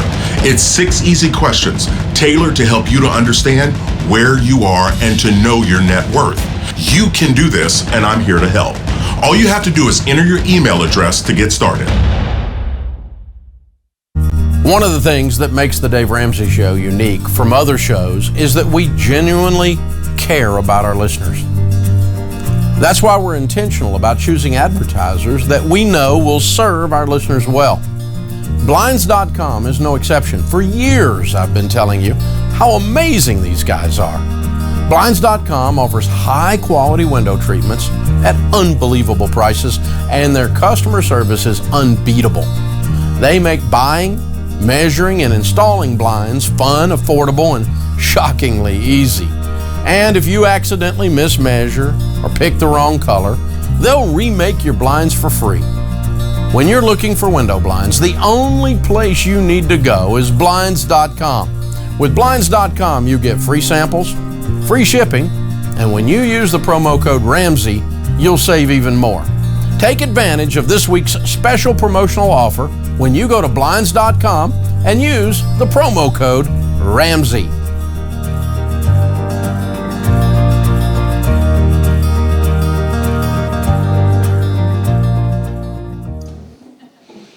Hey guys, I'm here with Chris Campbell from our financial coaching team. Chris, what's going on in your world? Oh man, we are just signing up a lot of financial coaches. January was an absolute barn burner for people going into financial coaching and also working with a lot of our financial coaches around the country. I love it. And you've got these free informational webinars that you guys have been doing, and you're actually leading one tomorrow by yourself, is that right? That is correct. Yeah, we got about 4,100 people already registered for this webinar. Yeah, a ton of people already coming. We expect about another 1,000, so about 5,000 people will be joining us. We're going to share with you everything you want to know about becoming a financial coach. All those weird questions like, how do I charge people? I want to do this as a business, or how do I find clients? Everything you can imagine, we have that in the training. So tomorrow, we're going to spend some time kind of breaking that down and answering some good questions. I love it. Now, I've been through this training, went through it last year, thoroughly enjoyed it, and have enjoyed helping people. I feel so much more confident now. When people ask me questions over Instagram, I can go, oh, I know the answer, but I'm confident in how to approach it and how to approach what's going on in their situation and ask the right questions. So it's been super helpful for me. I want to encourage everyone watching out there to sign up. It's totally free. There's no obligations here. You just need to go to fcmtonline.com, and at the very top, you'll see a button there that says Save My Seat, and you'll join those 4,100 people that'll be hanging out with you. What's it like to hang out with that many people at once? It's a lot of fun. You get a lot of great questions. You get to learn a lot about people, and like you said, you get to learn how to break down situations rather than just like hopping right into answers, which is a lot of fun, So make sure you text that in too. You can also do the text in. Right. Yeah, text coaching to 33789. Some people just like to text. My mom doesn't know how, but she's getting there. Coaching 33789, or go to fcmtonline.com, and you can catch the replay if you miss it at 12 noon tomorrow. Go sign up.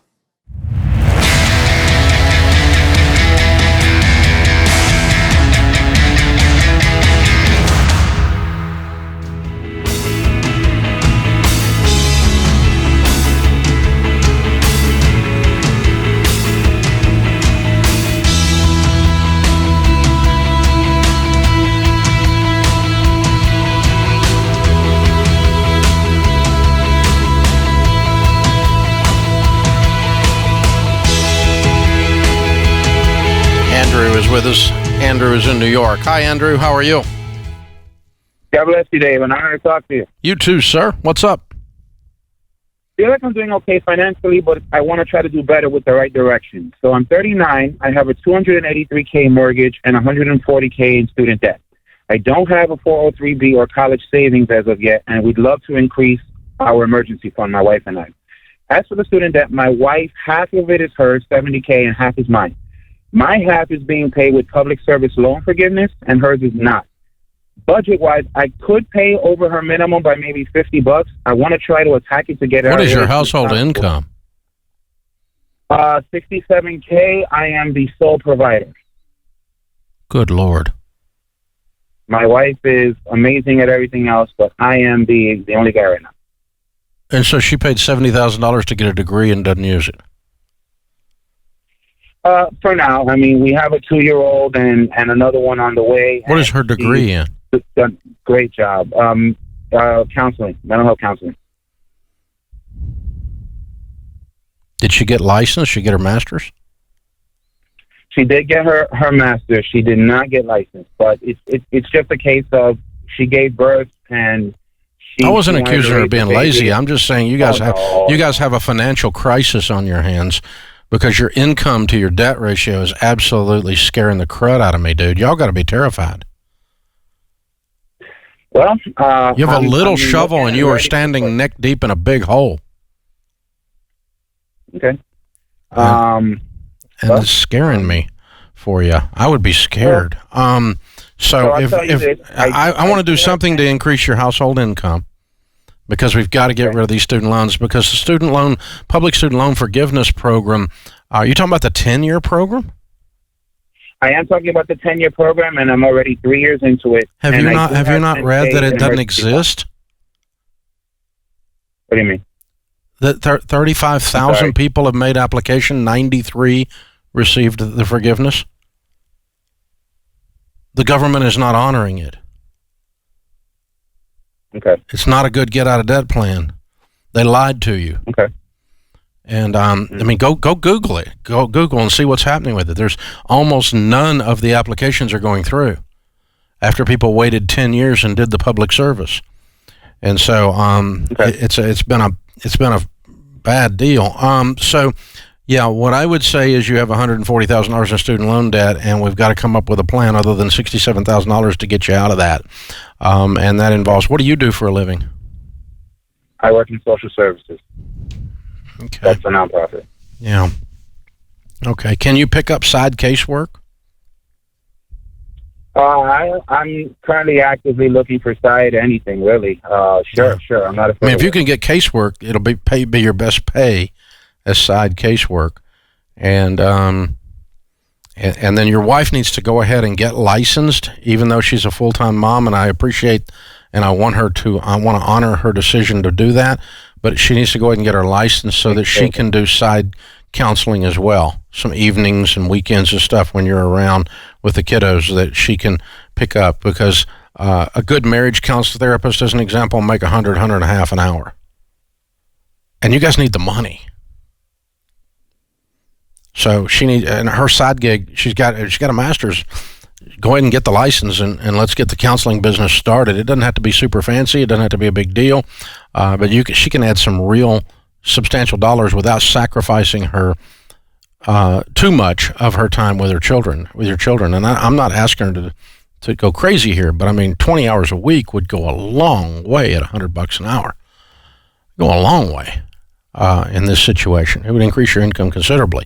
And if you can pick up casework on the side as well, we've got to begin to address these student loans, because they're not going away, sir. I wish they were going away, but they are not going away.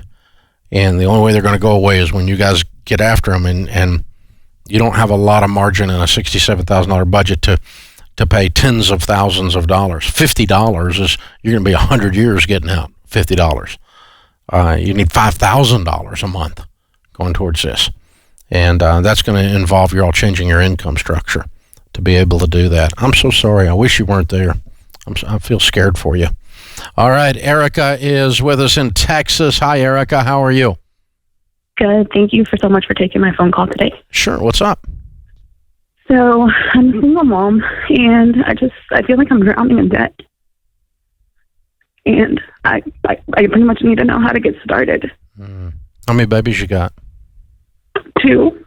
How old? 6 and 3. How long you been on your own?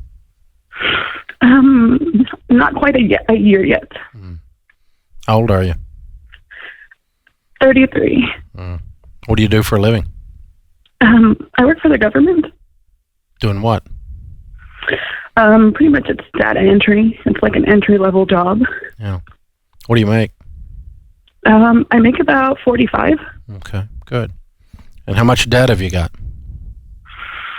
So I have about $19,000 in student loan debt for a degree that I didn't get. Mm-hmm. And I have about $5,000 in credit card debt, and about $8,000 I have left on my car loan. Good. Okay.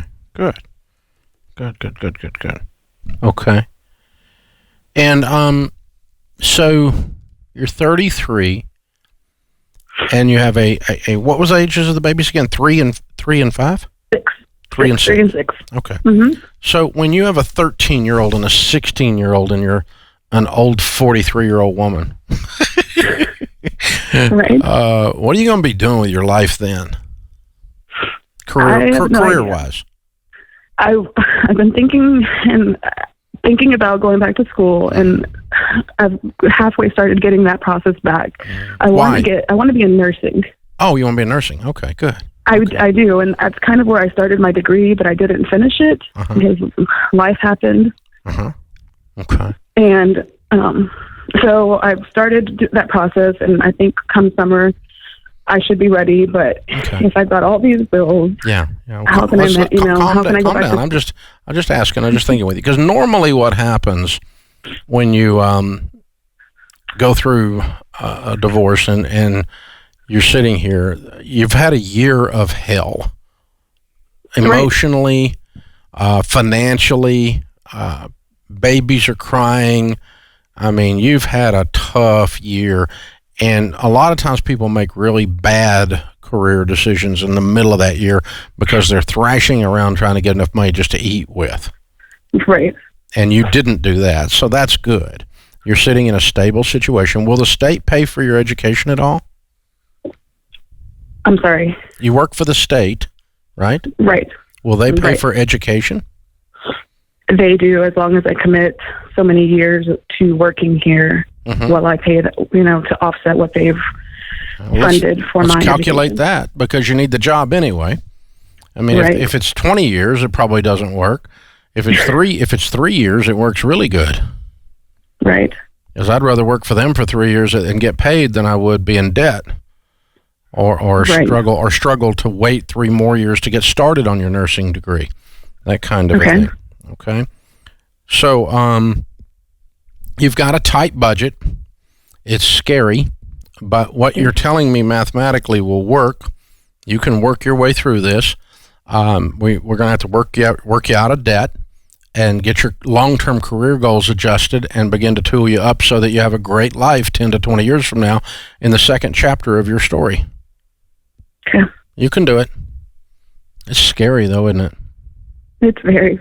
Yeah. I'm going to walk with you, okay? I want you to go through Financial Peace University, our class and our 1-year membership, and we're going to walk with you and help you with every bit of this. And I'm also going to send you a copy of Ken Coleman's book, The Proximity Principle on Careers. But I can show you how to get out of this debt. I'll show you. We'll put you in financial peace. I'll pay for it. You'll be okay. You're going to make it, kiddo. You call me if you're scared, okay? This is the Dave Ramsey Show.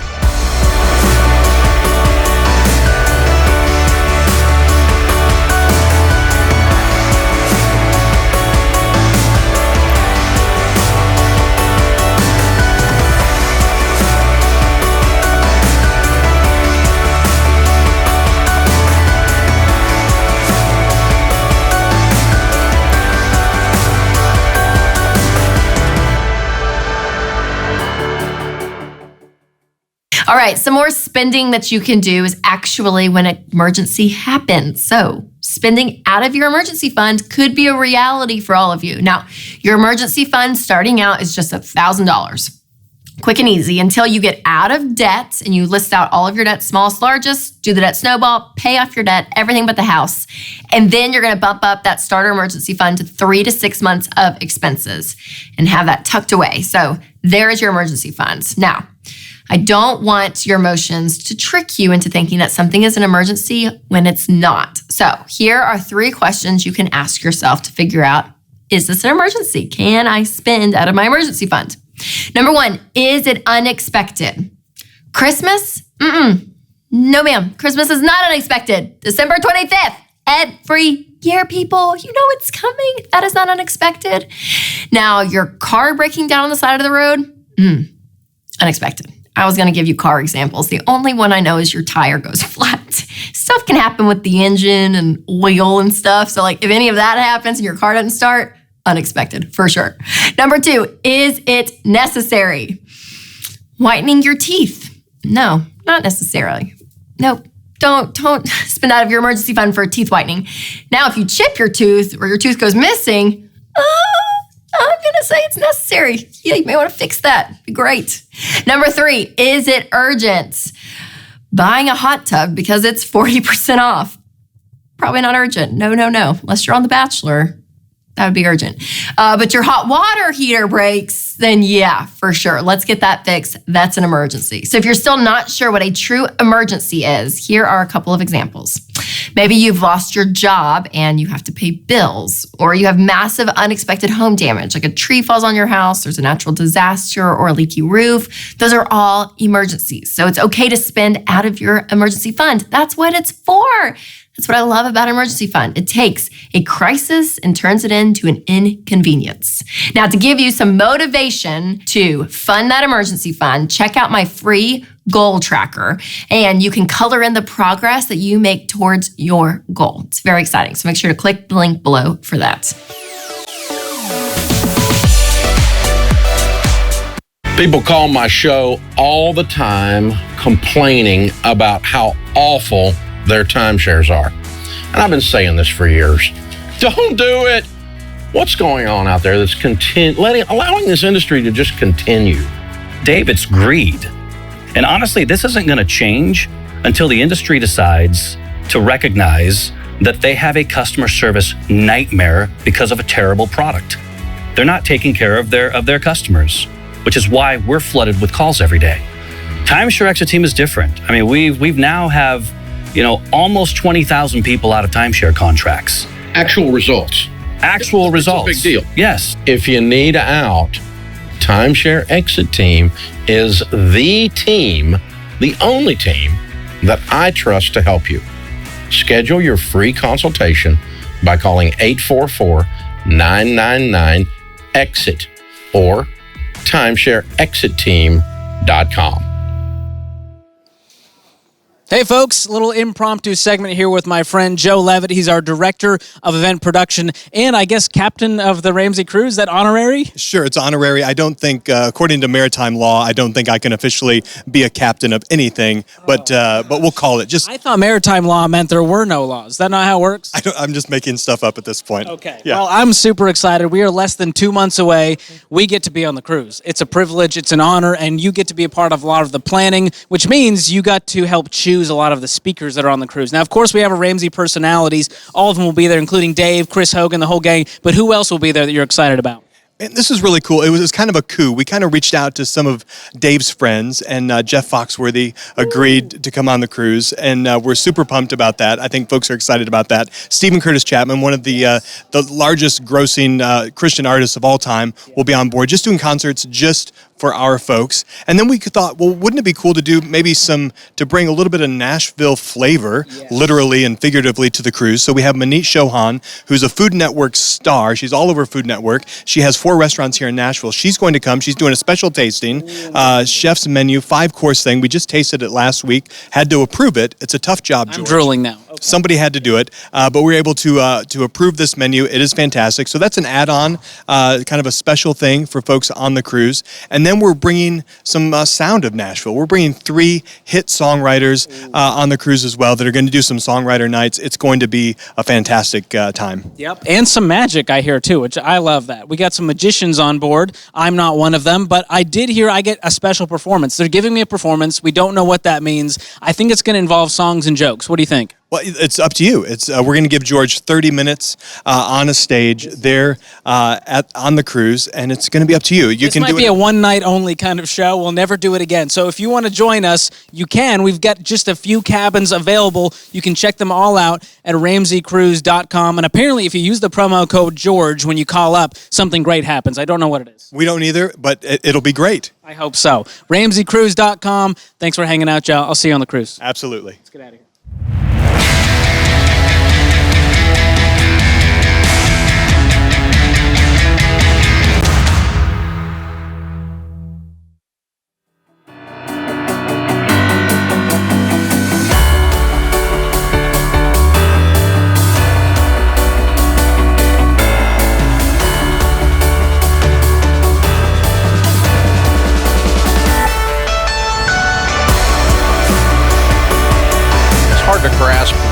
$1.7 trillion in anything.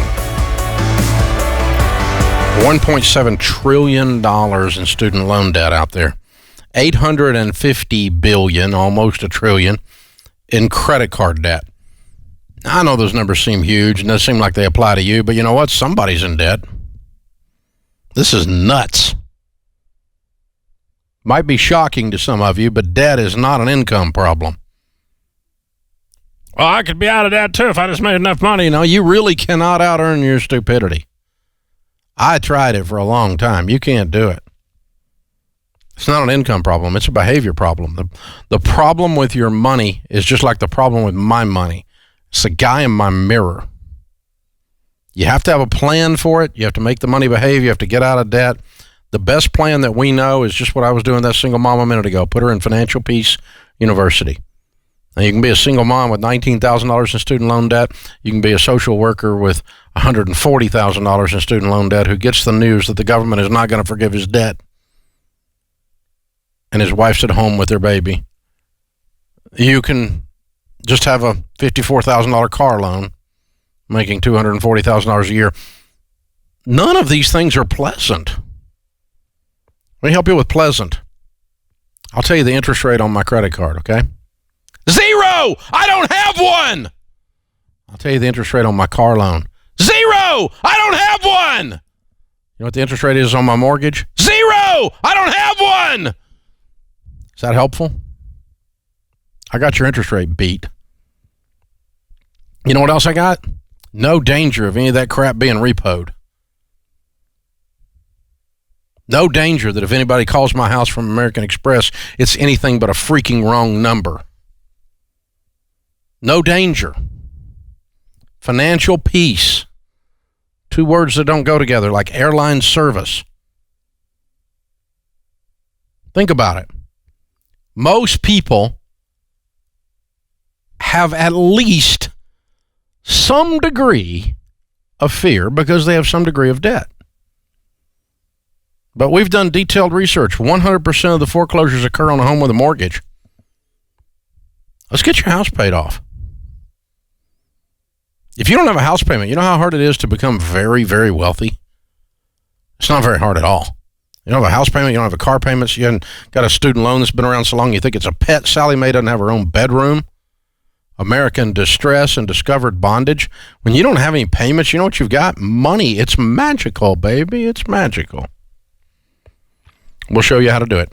Check out Financial Peace University, 888-22-PEACE, 888-227-3223, or online at daveramsey.com. And we'll show you not only how to get out of debt, but, you know, Dave Ramsey, he doesn't know anything about building wealth. He's extremely wealthy, but he doesn't know anything about building wealth, so we can't show you. We can't help you with that because Dave Ramsey's an idiot about wealth building. I just love reading these stupid butt things from broke people on the internet. So I probably have made more millionaires than anybody else in America, considering I didn't give them any money. I just showed them how to do it. The Everyday Millionaire Project has kind of confirmed that for us. So you can do what you want to do, baby. But I don't know how to work on your car, but this I know how to do. I can show you how to do this. John is with us. John is in Texas. Hi, John. Welcome to the Dave Ramsey Show. Hi, Dave. Thanks for taking my call. Sure. What's up? Hey, I'm a 36-year-old, 100% disabled vet, and I just got a new job where I'm now making $50K a year. I have a 15-year-old stepdaughter along with two other kids, and I have 529s for all of them. But obviously, I'm more focused on my 15-year-old than my other two. The other two are 2 and 4. Agreed. So I'm trying. How much do I need to put into her 529? Mm-hmm. Okay. Wow. Thank you for serving your country. What's the nature of your disability? A bunch of things. Okay. What are you doing making body ailments? Okay. What are you doing? What's your career that you're making $50K in? I work at a fuel farm. Okay. Cool. Well done, sir. Very well done. You're scrapping and clawing and getting after it. Proud of you. Trying. you're correct. Mathematically, obviously, the 15-year-old's got 3 years and the other kids have got 15 years to save money. I would use the 529 for the younger ones for sure, because the benefit of the 529, it's not a magic tool. All it does is allow your college savings to be tax-free growth. Okay? And so the amount of growth that you're going to have, let's say you put $10,000 aside for the 15-year-old, okay? If it grows at 10% for 3 years, it's going to grow $3,000. Tax-free on $3,000 is nice, but it's not that big a deal. Now, if you set aside $2,000 a year for a baby for 18 years, that's $36,000 you put in.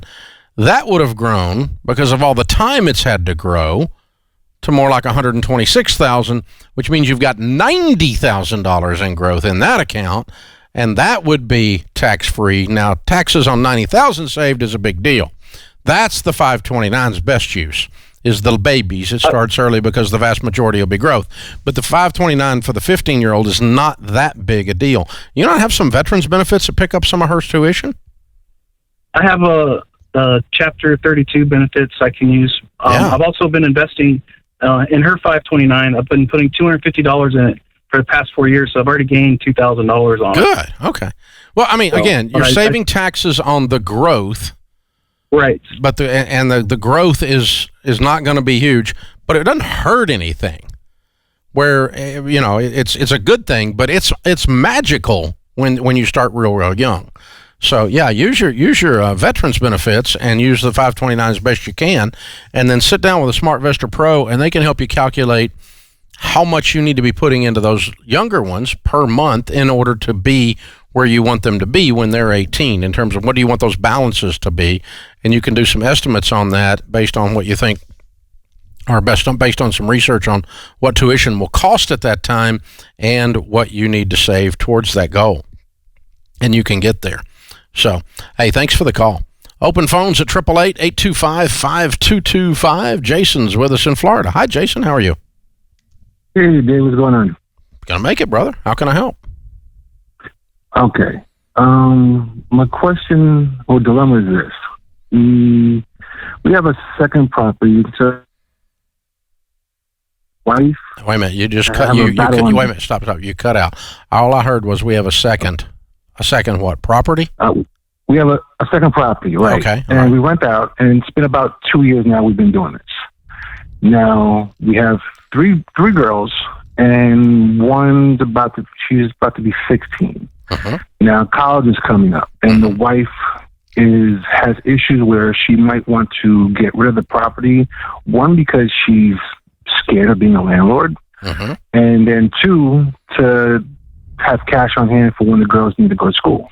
Okay, so what would the property sell for? $240s, $250. And what do you owe on it? Like half, not even. Okay, so you get like $100,000 some change out of it after expenses when you sell it, and that would help the kids go to school, and that's her plan. Right, that's her plan. Me, that's her issues. Her issues are that. We've done all your steps. We have zero debt, a primary residence. We're in that rarefied air where we have no mortgage. And it's a great feeling to have these feelings. Yeah. I'm scared in the sense where if we sell that property, and we might not also, we're investing it in our children, yes, of course. Yeah. But I was also thinking of it as a retirement also. Yeah, it's not. It's one or the other. You have to decide which one it is. I think it's for the kids' college, and you're 100% debt-free. I'm sorry. I think your wife wins the argument.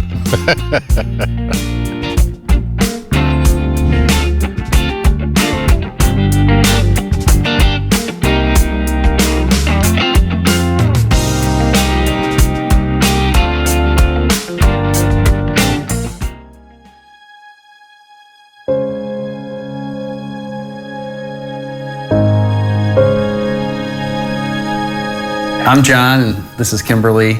We're from Rockford, Michigan, which is just about 15 minutes north of Grand Rapids, and I work for Consumers Energy, which is an electric utility, and we have 4 beautiful kids. And I stay home and homeschool the kids and keep the little ones out of trouble. When we got married, we both had student loans from Cornerstone, and we had the ring on credit.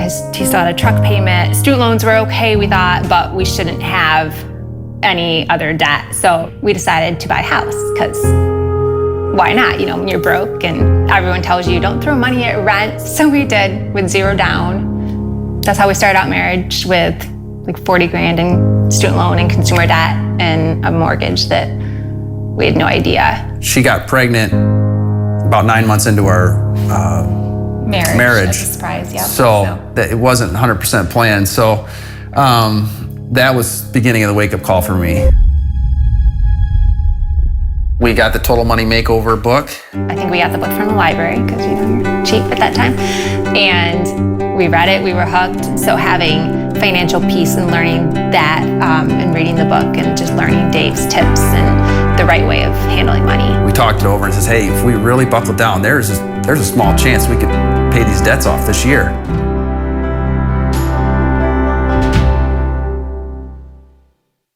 Are high healthcare costs getting you down? Are you confused trying to navigate the health insurance world? Do you wish you could find an affordable, biblical solution to your healthcare costs? Based on New Testament principles, Christian Healthcare Ministries, or CHM, helps Christian families, churches, and businesses join together as the body of Christ to share their major healthcare costs. As a CHM member, you can go to any doctor or hospital you prefer.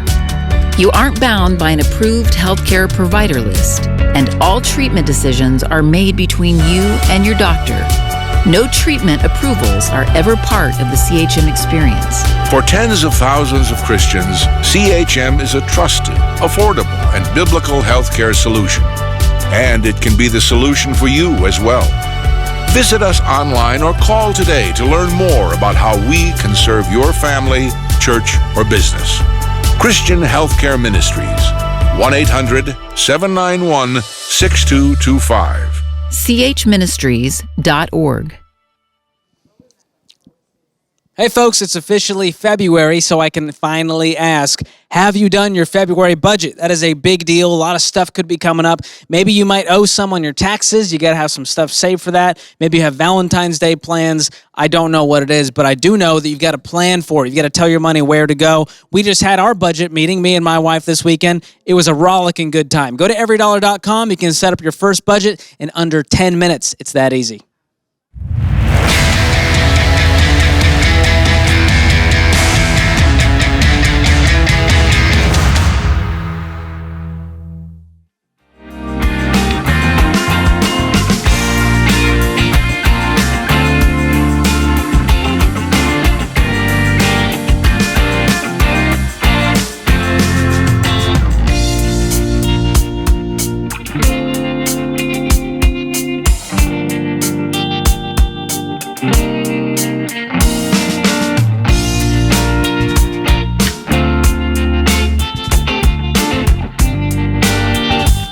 Thank you for joining us, America. Sydney's with us in Idaho. Hi, Sydney. How are you? I'm good, Dave. How are you? Better than I deserve. What's up? So, I recently have been actively listening to you, and I'm technically in baby step 1. I'll have the rest of my savings on Friday, actually, and then be tackling my debt snowball. But I had started. I had registered applied for college, and I was kind of wondering if I should hold off on, I'd be taking 2 classes, paying for it as I go, still working full time. What are you studying? And I was kind of wondering, I'm going for engineering. Good, very good. Why? I'm actually currently a framer for a company, been working there since high school, and absolutely love it. I thought I wanted to go down that route, wasn't sure. Give myself a year, and now it's 2 years out of high school, and so I'm like, I need to go to college now, or I won't. Good. Okay. So you want to study engineering, and you're going to take the first 2 classes and pay cash for them. Yeah, I only want to be taking about 2 so I can still work full time and then stay with my company because I can actually transfer over to engineering after I'm done with school. Okay. All right. Good start. And what do you make a year? Last year I made $38,000 a year, and I just got a pay raise. Okay. And so you're 2 years out of school. You're 19, 20? I'm 20, yeah. Okay. All right. And you're making $38,000 to $40,000 a year. You're paying cash 2 years, 2 classes at a time. How long does it take you to complete your degree at this rate? That's what I have a meeting with an advisor. I'm thinking probably about 6 years, 4 to 6 years. Okay. All right. I'm just not sure how much of a workload I can take on with school as working. I think you can do more than 2.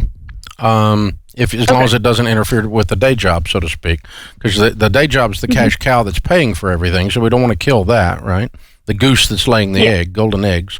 So, but I mean, you sound like someone that is not lacking in drive or ambition, and I think you can handle a heavier load than that.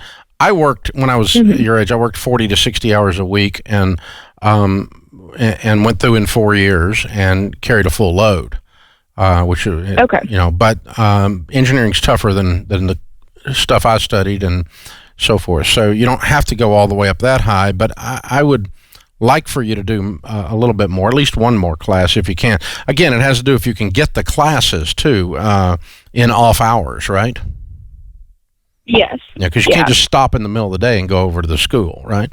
So you got to be able to figure out your schedule part. The schedule part's a bigger problem than everything else, but I think if you ask the 32-year-old version of you, that person would tell you that they would rather you had less of a social life and less sleep and got it done faster. Okay. That's what I think they would tell you that. Yeah, that would still be doable with still continue on my debt snowball there too then. Yeah, but your main goal here is to pay cash. How much debt have you got? I've got $22,000 with my car. And how much do you owe on your car? $16,500. Okay. Regardless of the rest of the discussion, your car is awfully expensive for someone making 40. Yeah. My dad and I think are working on that right now to try to get her sold. So. Okay. Well, then see if 16,000 goes way down from that gets rid of a lot of your debt snowball, right? Yes. Yeah, I think your dad's a good man to have on your team here. Okay. Yeah, he's definitely been kind of not listening to him and finally actively listening. Uh-oh, that means you're growing up. Yeah. This is bad. When the old man starts getting smarter instead of dumber, that's a sign you're getting old. Oh, yeah, he's stupid smart. He's been preaching you since I was little, and I was like, I don't care about this Dave Ramsey guy. Who the heck is he? Why does he matter? You are going to make a fabulous engineer, Sydney, I'm sorry. You're going to do so good. I'm so proud of you already.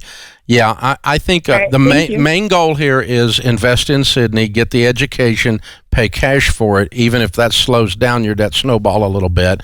Let's speed up the classes as much as your brain and your emotions and your sleep quotient can do. And I think the faster you're an engineer, the faster this world's going to be a better place.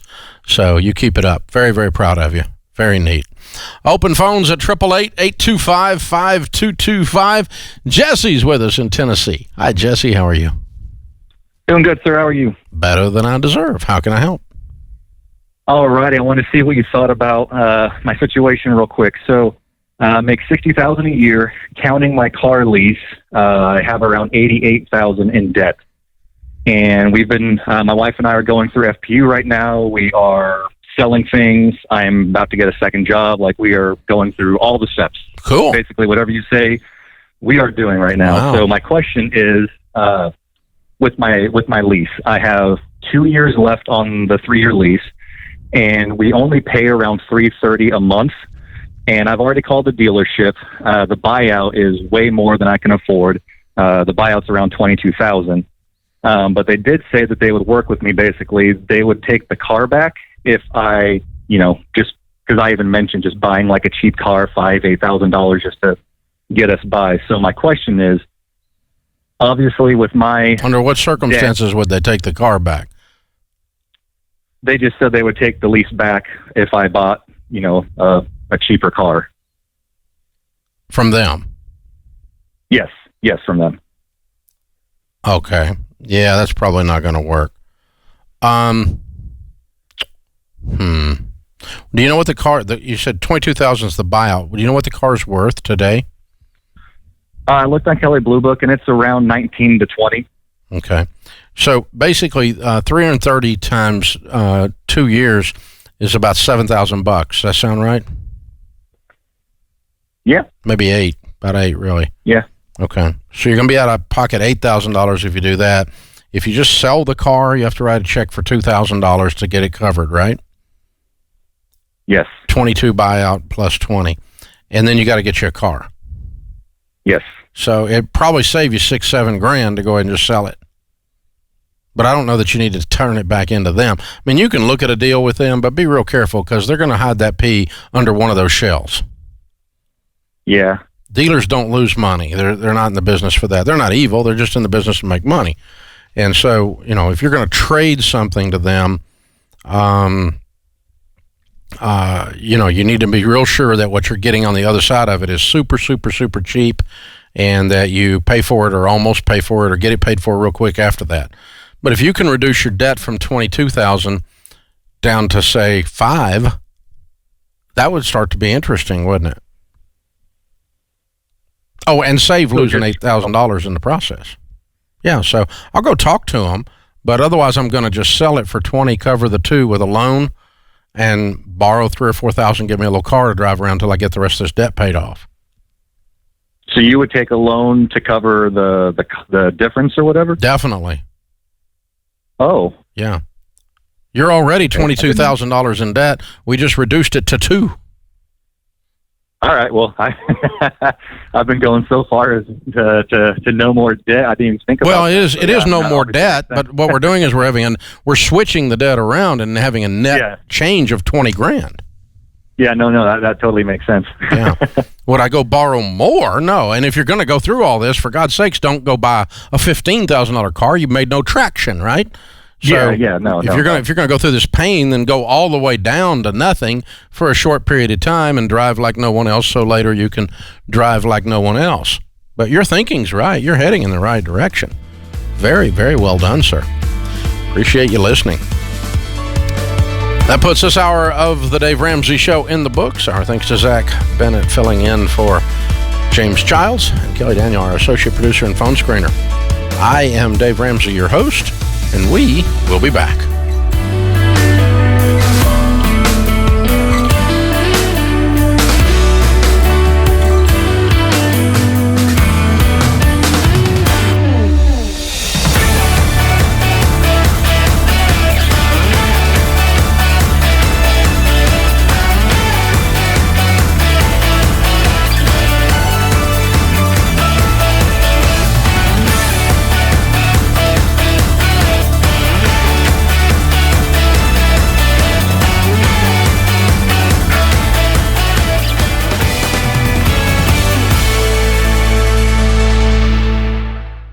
The student loan crisis in America is out of control. So many of you are so overwhelmed with what you owe on your student loans that you can't even imagine ever getting out of debt. Even if you're in over your head, I got some great news. High interest rate student loans are the only debt I recommend you consolidate and refinance to lock in a lower fixed rate. Visit our friends at splashfinancial.com/Ramsey and see what rate they can get you. The thing I like about Splash Financial is they're dedicated to helping you save money, and they don't sell any other products to tempt you into going further in debt. This is unheard of in this industry.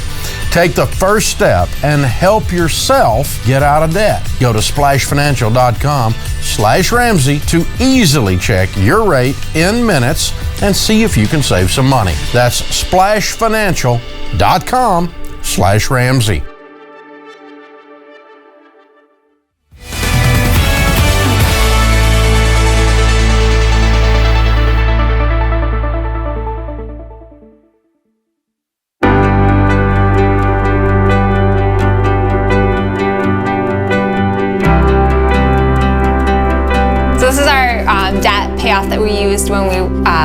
We had this on our fridge. There were no secrets. You came over, you knew what we were doing, and we just stayed motivated by each time we made a payment. We would just write the lower amount, and it just kept us motivated to see how little we had left. I felt, because I'm really frugal, I'm the one really making sacrifices to keep our, groceries down or our eating out down. So if I wanted to spend something outside of the budget, but then John was like, no, like we need to. So we had numerous fights because it wasn't easy. It definitely was a lot of hours. I got a pizza delivery job at Papa John's. Started working weekends and nights, and about a month or so into the pizza delivery experience, I got T-boned at an intersection. And it was kind of that test, are we gonna keep going or are we gonna give up? So he drove, he just did minimal repairs and kept driving the truck. It was definitely a crazy time in our marriage, but I think since we were working so hard, when we did have time as a family, we really made it count. A year and a half later, we called you. We had paid off all our consumer debt in October 2007. Wow. So after that point, we bought Oak Street. It was an estate property. It had, what Dave Ramsey says, a shag carpet and terrible paint and whatnot. And thankfully, we could, just by painting, changing carpet, get instant equity. So a couple weeks of hard work, and it was a lot better. I just remember that being okay, a fresh start.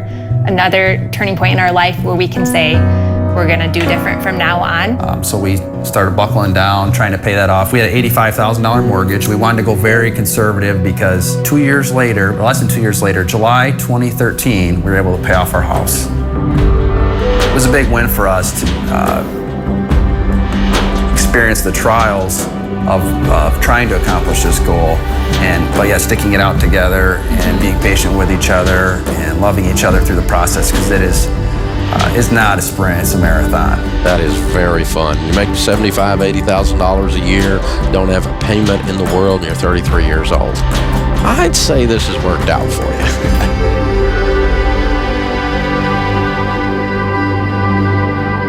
I feel like I grew in respect for him because he was really taking care of our family. He was willing to deliver pizzas or work 50 hours a week when he could be off hunting or doing different things. She's a great homemaker, very thrifty, very organized, and a real encouragement to me to work hard. And when we're on the same page, we kill it. You're more likely to build wealth with an encouraging, supportive, communicative spouse where you're communicating, working together than you are any other way. Yeah, and it's great for our children to see, our kids saw us sacrifice. They saw us pay off our house. The more you focus and follow this plan, the more you will win. Because there's been times where we did not follow the plan. We lost hope. We got a little loose. We didn't follow the budget, and we paid the price. But when we stuck to the plan, it worked. Just remain hopeful. This isn't a sprint. This is a marathon. And if you can hold to hope and follow the plan and just be faithful, you may end up way ahead of what you thought you were going to be. John and Kimberly from Grand Rapids, Michigan. Count it down. Let's hear a debt-free scream. Ready? All right. 3, 2, 1. We're debt-free!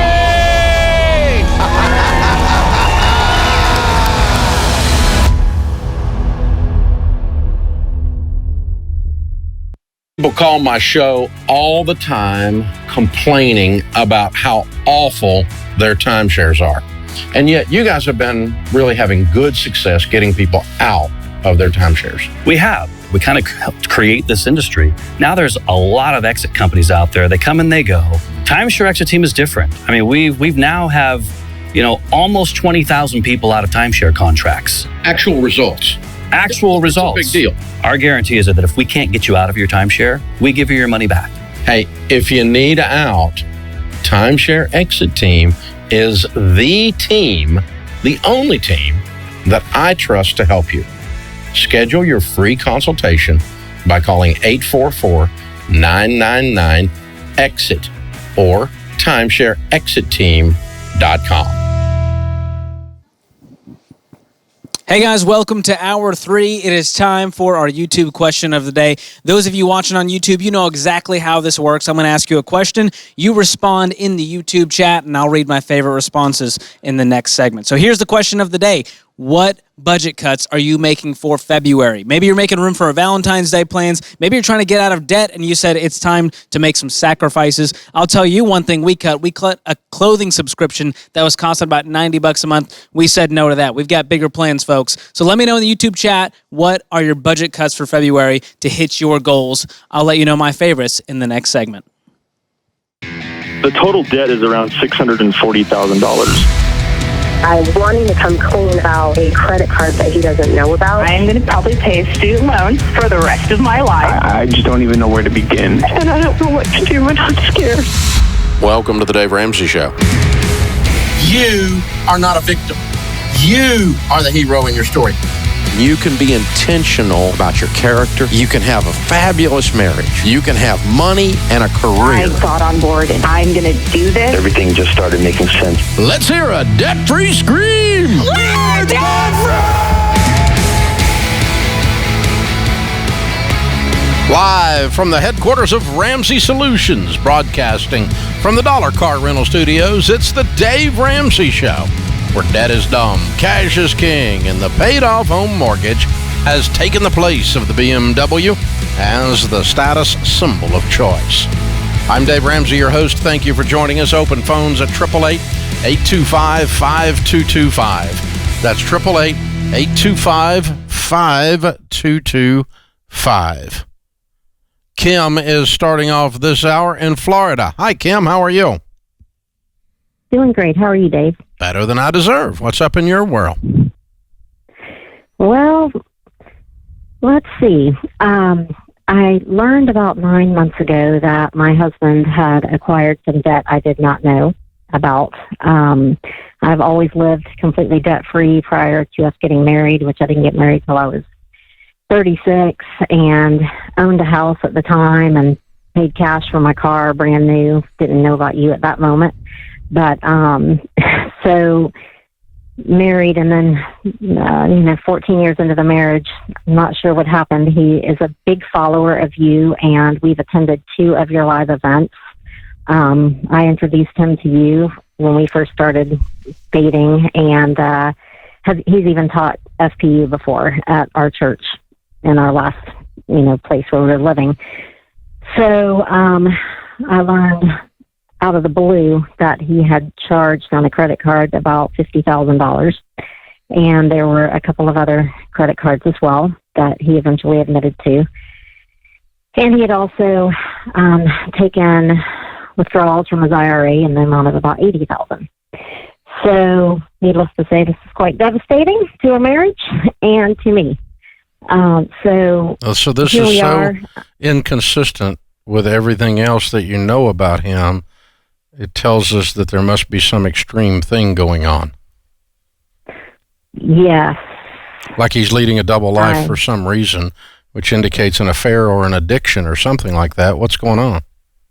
Right. I asked him point blank, denies any sort of affair, although me being the person that I am, I ordered all the credit card statements and looked at those, and I can't, there are things on there that would lead me to think and believe that that could have possibly gone on. Well, there's something that's inconsistent. I mean, because he's leading a double life, agreed? I mean, he not only lied about this and hid it, it is an extreme amount, and it's not like he was, this is a guy who taught Financial Peace University, claims to live one way, and is doing things that are absolutely perpendicular to that, which tells us there's some kind of extreme switch is flipped in his head, right?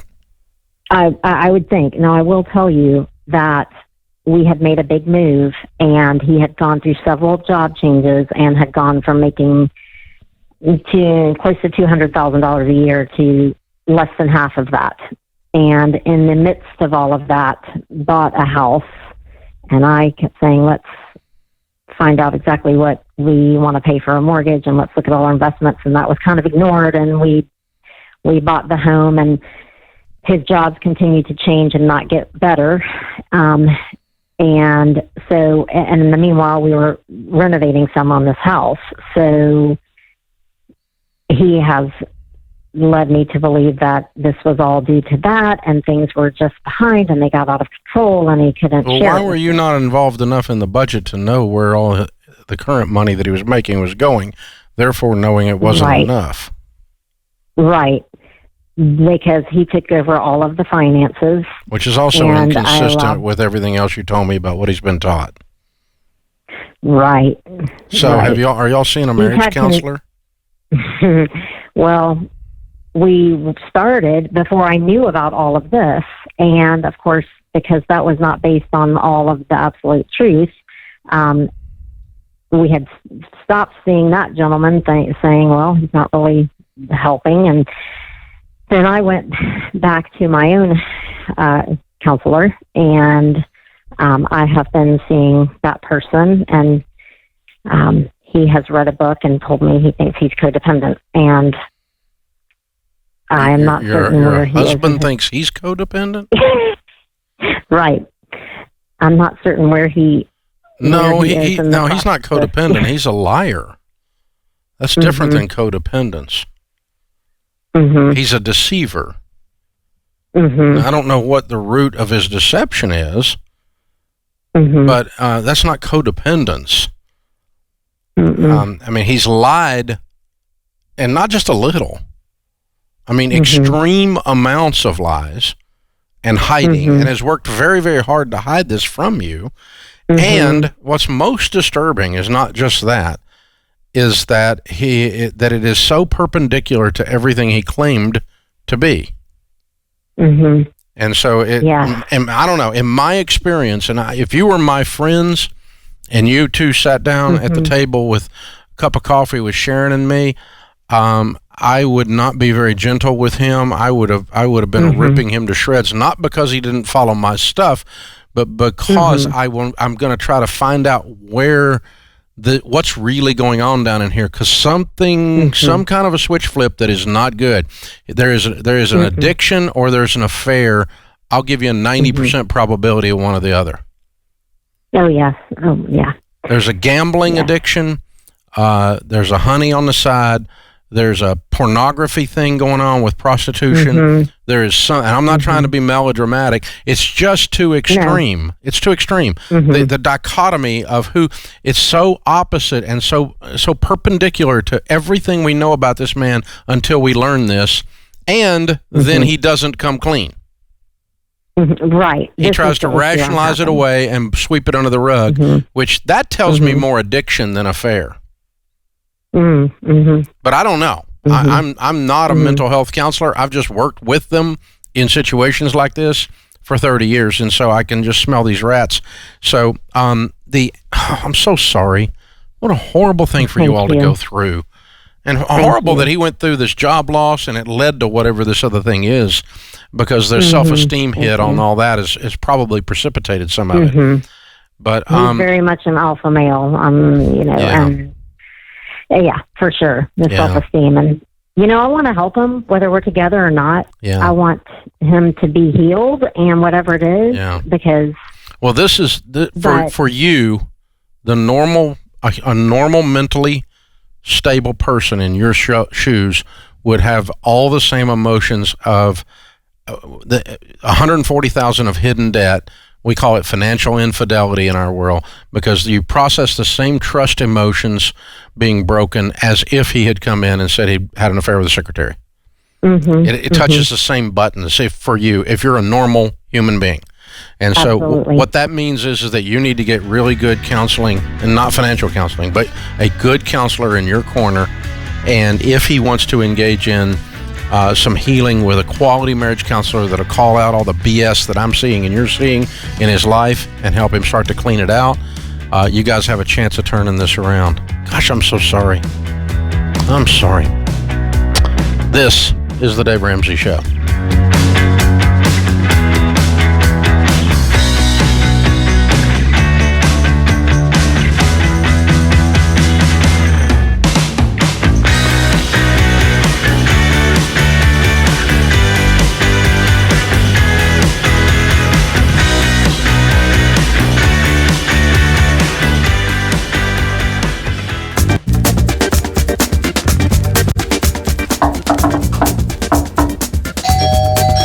Hello? Hey guys, we're here at Blake Thompson's house and we're supposed to shoot this video about saving money on your electric bill, but it doesn't look like he's home. But we're not about to pack up, waste all that gas, and drive back out here later. We're going to conserve that energy and do this thing anyway.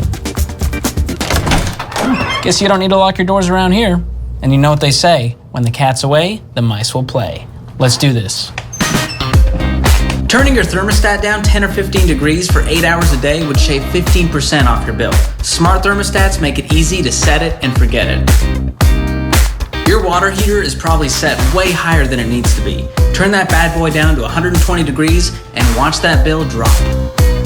Lighting takes up 25% of your energy bill, but LED bulbs use 90% less energy and last up to 25 times longer. Replace 5 bulbs and you could save up to $75 a year.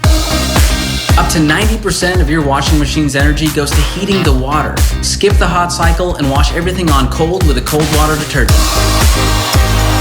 Your refrigerator is the only appliance in the house that runs 24/7. Save money by keeping the fridge temp between 36 and 38 and the freezer between 0 and 5. Even when your electronics are turned off, they're using phantom energy, which can amount to 15% of your bill. Plug all those gadgets into power strips for one-tap shutoff like a boss. George, what are you doing here? And there's your Minute Money hack. Get out! Hey, if you enjoyed this video, we've got a whole Minute Money hack playlist waiting for you right here on our YouTube channel. And if you've got some energy-saving tips, we want to hear them. Leave them in the comments below. If you haven't switched your cell phone service to Pure Talk USA, you're probably paying too much.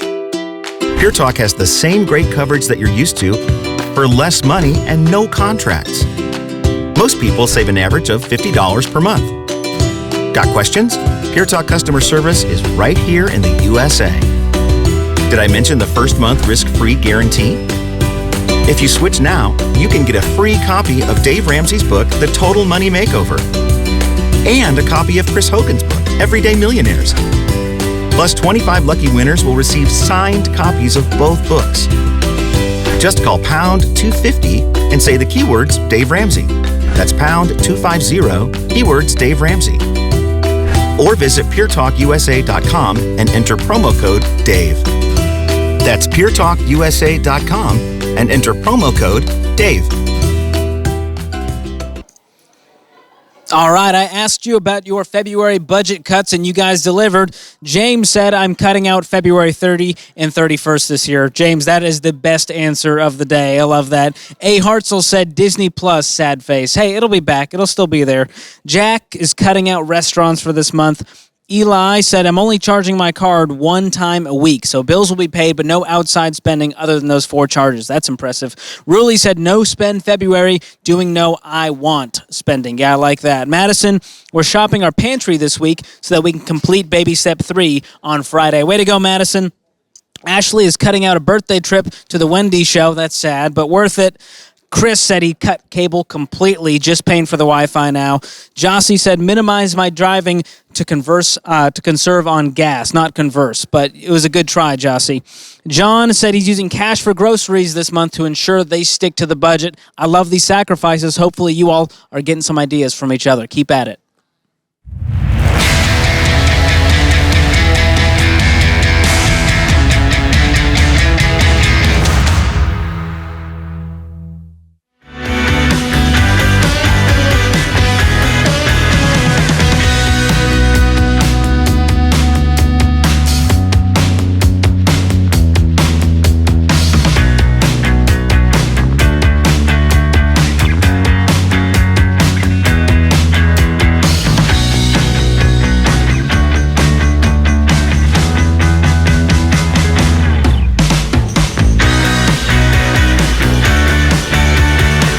Whether you're putting in a kitchen sink or fixing a gas leak or working on your car, these days there are certain things you just don't do for yourself. I don't pull my own teeth either. You don't DIY everything to save money. Do it yourself. Some things you can do it yourself, but we live in a culture today where people know what they're doing. They're called experts, and they can help you change everything. That includes doing your taxes if you have complicated taxes. Now, if you have a very uncomplicated tax return, you do not need to pay a pro a bunch of money to do this. But if you have a complicated tax return, a few things here or there, you very well likely could save enough money on your taxes to pay the pro. I can promise you, I do not work on my own car. I opened the hood the other day. The whole thing looks plastic. You have to remove like 7 things just to see the engine. The chances of me knowing what to do under that hood is 0 now. And I used to fix all the stuff when I was 16, 18, 25 years old. But I can't do that now. And I don't do my own taxes anymore either. But when I was 20, I did my own taxes. But everything was simple. The car was simple then, and the taxes were simple then. And they're not now. So go to DaveRamsey.com/tax quiz and take our quick assessment. In 5 minutes, we'll help you figure out if you should file yourself or if you're better off using a tax pro. And we will tell you the truth. Go to DaveRamsey.com/tax quiz to start the quiz today. Tim is with us. Tim is in Missouri. Hi, Tim. How are you? Hey, Dave. I'm doing well. How about yourself? Better than I deserve. What's up? Well, I'm currently working through the baby steps. I'm currently on baby steps 3B and 4, saving 15% of my income for retirement, and then also saving a bunch of money for hopefully a house down payment and a upcoming wedding in 18 months. All right. I'm trying to figure out what intensity I should go with, because my fiance has debt, and I'm saving up money for that as well, so I wasn't sure, should I be doing gazelle intensity, or should I just be kind of living life, maybe buying some furniture here, upgrading my car, things like that? I think paying for a wedding is more important than a car. So I don't think I'd do the car until I had the wedding done. I think the day that you get married and come home from the honeymoon, writing a check and paying off her debt's more important than you upgrading a car. I think, a few other things there. So I'm using the car upgrade as an example of a luxurious, taking it easy kind of thing. That's the example you used, right? Yeah. But what I always do is stuff like this, man, is I just sit down and say, okay, what do I want the most? It's not that I can't get the other. It's that I'm going to get it second or third or fourth or fifth. And so what do I want most? And if I'm in your shoes, I want this wedding. That's the most exciting thing in your life right now, isn't it? Oh, yeah, definitely. Yeah, for sure.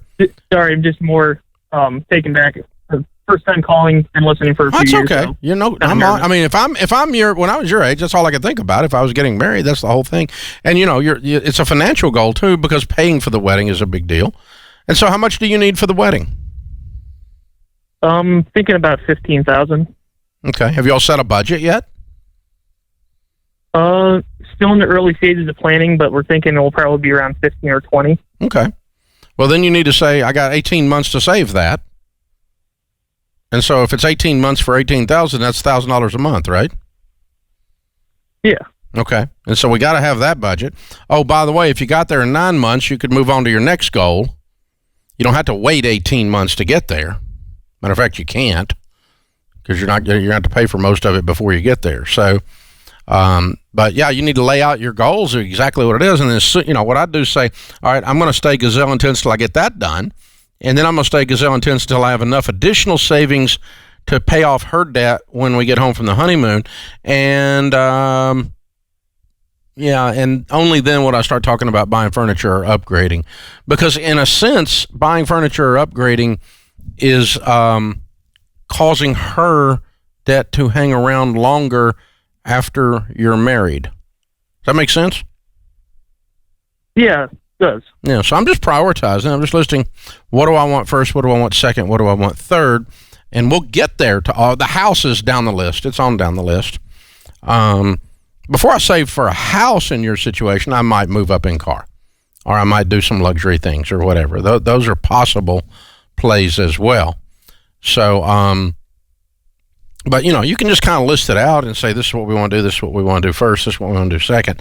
And it was I remember the first time I actually implemented that strategy, folks. It was like this awakening, because we had always, I think we were just being melodramatic hillbillies. We were just like, everything was all or nothing, right? And it's like, you have to fight like to the death because it's all or nothing. And we finally just realized it's not no, it's just which is first. It's yes to both. Everything on his list is a yes. The wedding, the car upgrade, the house purchase, paying off her debt, increasing the quality of his lifestyle, loosening up, all of those are yeses. Just which yes comes first. That's all it is. And it's saying no to some things so I can say yes to others. You're always going to do that because money's always finite. But my wife was driving one of those, this is 1,000 years ago. And y'all remember those two-tone, ugly, blue Astro vans? They were nasty looking, but we thought at the time they were cool. Had like bucket seats, and it was like a minivan, but it wasn't a minivan. It was like between a real van and a minivan kind of thing. And back in the day, right? And the kids, we had kids, so this was our kid hauler. Well, we drove the wheels off that thing, and we raised several dogs and several kids in that van, and it was nasty. And it was worn completely, freaking out. It was on the second transmission. The old engine was on its last leg. And, so we're out of debt finally. We're booking along. We're doing pretty good. But we still got this nasty butt old van, right? And the business was growing. And I had this particular thing I could do down here at the business. It was like $25,000. And I was pretty sure that if I took that $25,000 and placed it there, it was going to make me $100,000. Pretty sure. I mean, it would take a few years to get it all back, but it was an investment. It was a growth thing in the business I just really, really, really wanted to do. And my wife is not wanting, she's really, really, really, really wanting to no longer drive this ugly butt old Astro van. And so we get in this big argument about it. And it's like, well, it's like as if we had to do one and not the other. And I remember that fight because it was a breakthrough. And we finally just said, wait a minute, we can actually do both. We just need $50,000 instead of $25,000.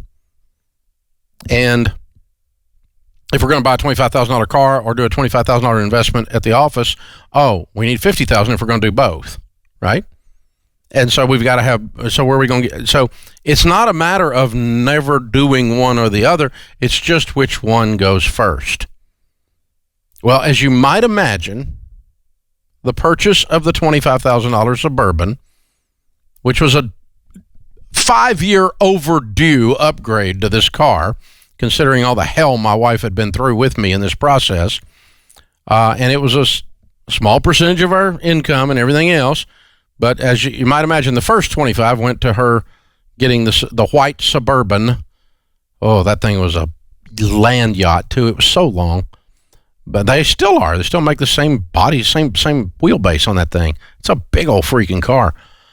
Anyway, we bought her that before we moved on and did the business. And then we went ahead and did the business upgrade as well. But it's just not, it wasn't no to both. It's just which one is first. And that's really Tim's dichotomy. Not yes or no, which one's first. This is the Dave Ramsey Show.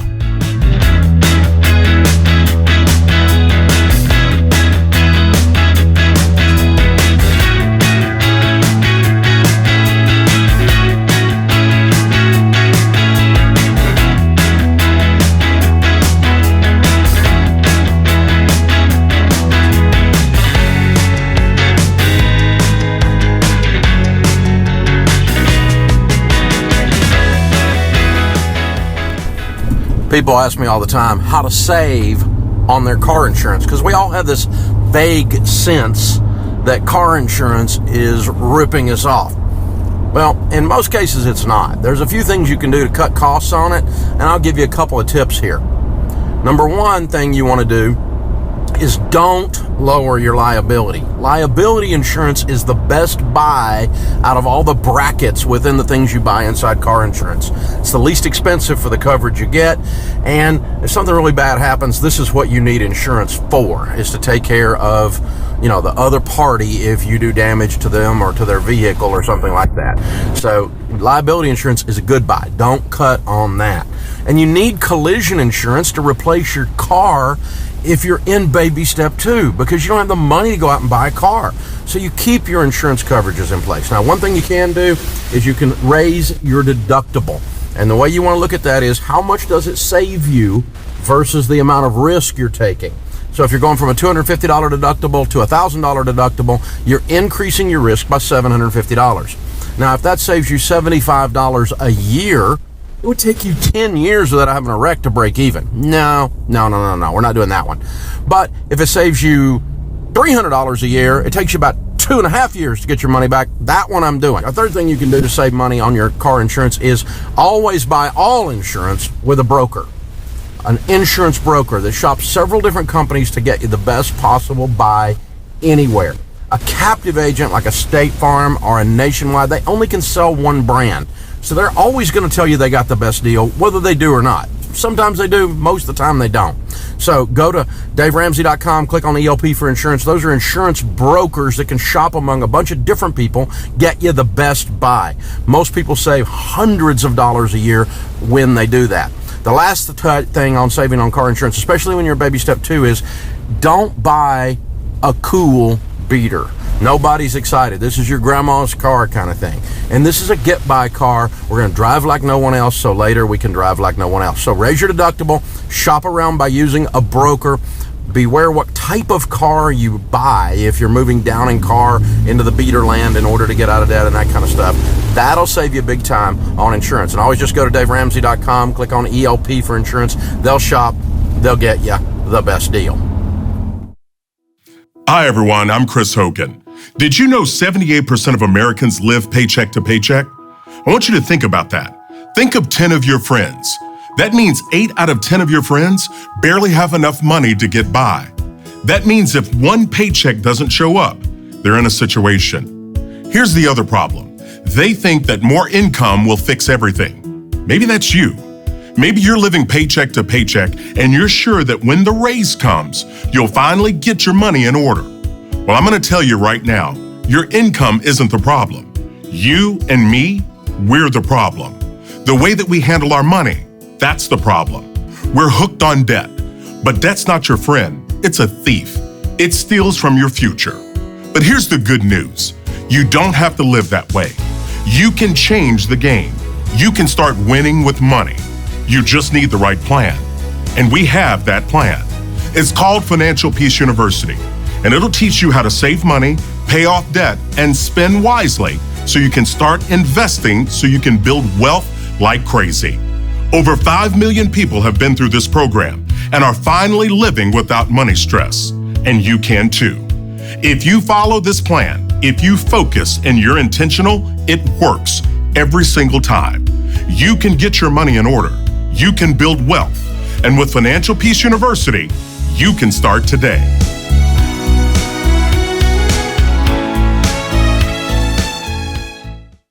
Are high healthcare costs getting you down?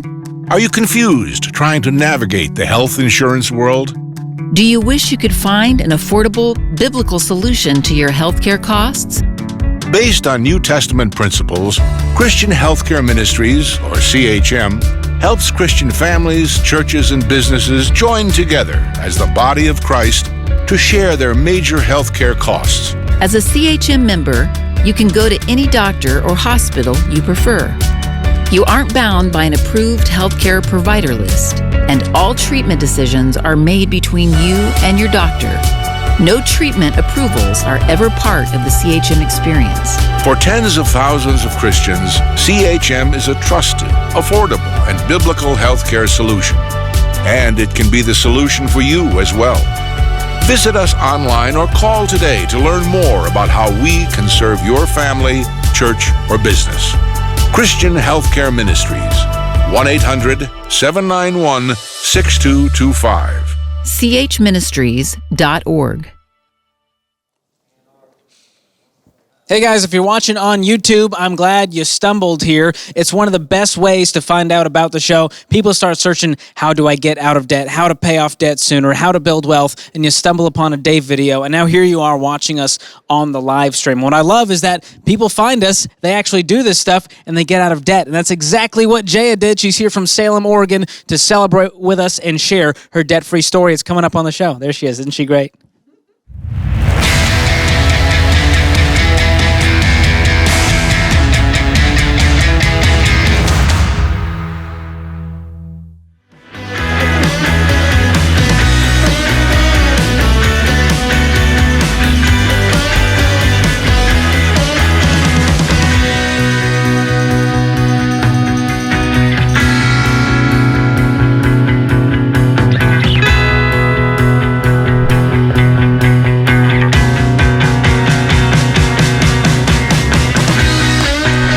the lobby of Ramsey Solutions on the debt-free stage.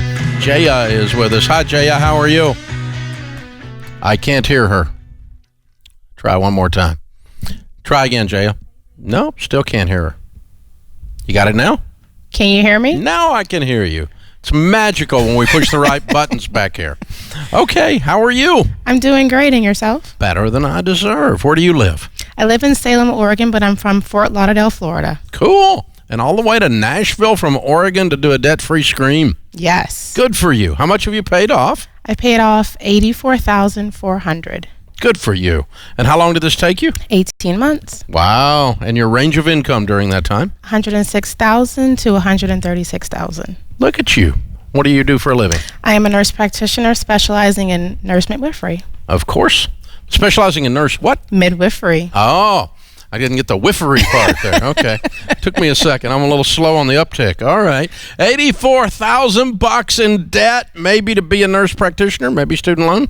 So it was $56,400 or $59,400 for student loans, and the rest were my credit cards. Oh. I moved to Salem, Oregon, bought a beautiful home. I was almost 100 years old and kept swiping my card. Ah.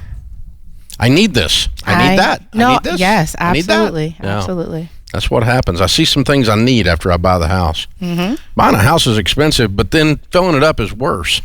It is worse, especially when it's 100 years old and you walk into plumbing, electrical. Yeah. Yeah, need that for sure. Wow. Good for you. Okay, so 18 months ago, you're living in the house, swiping the card.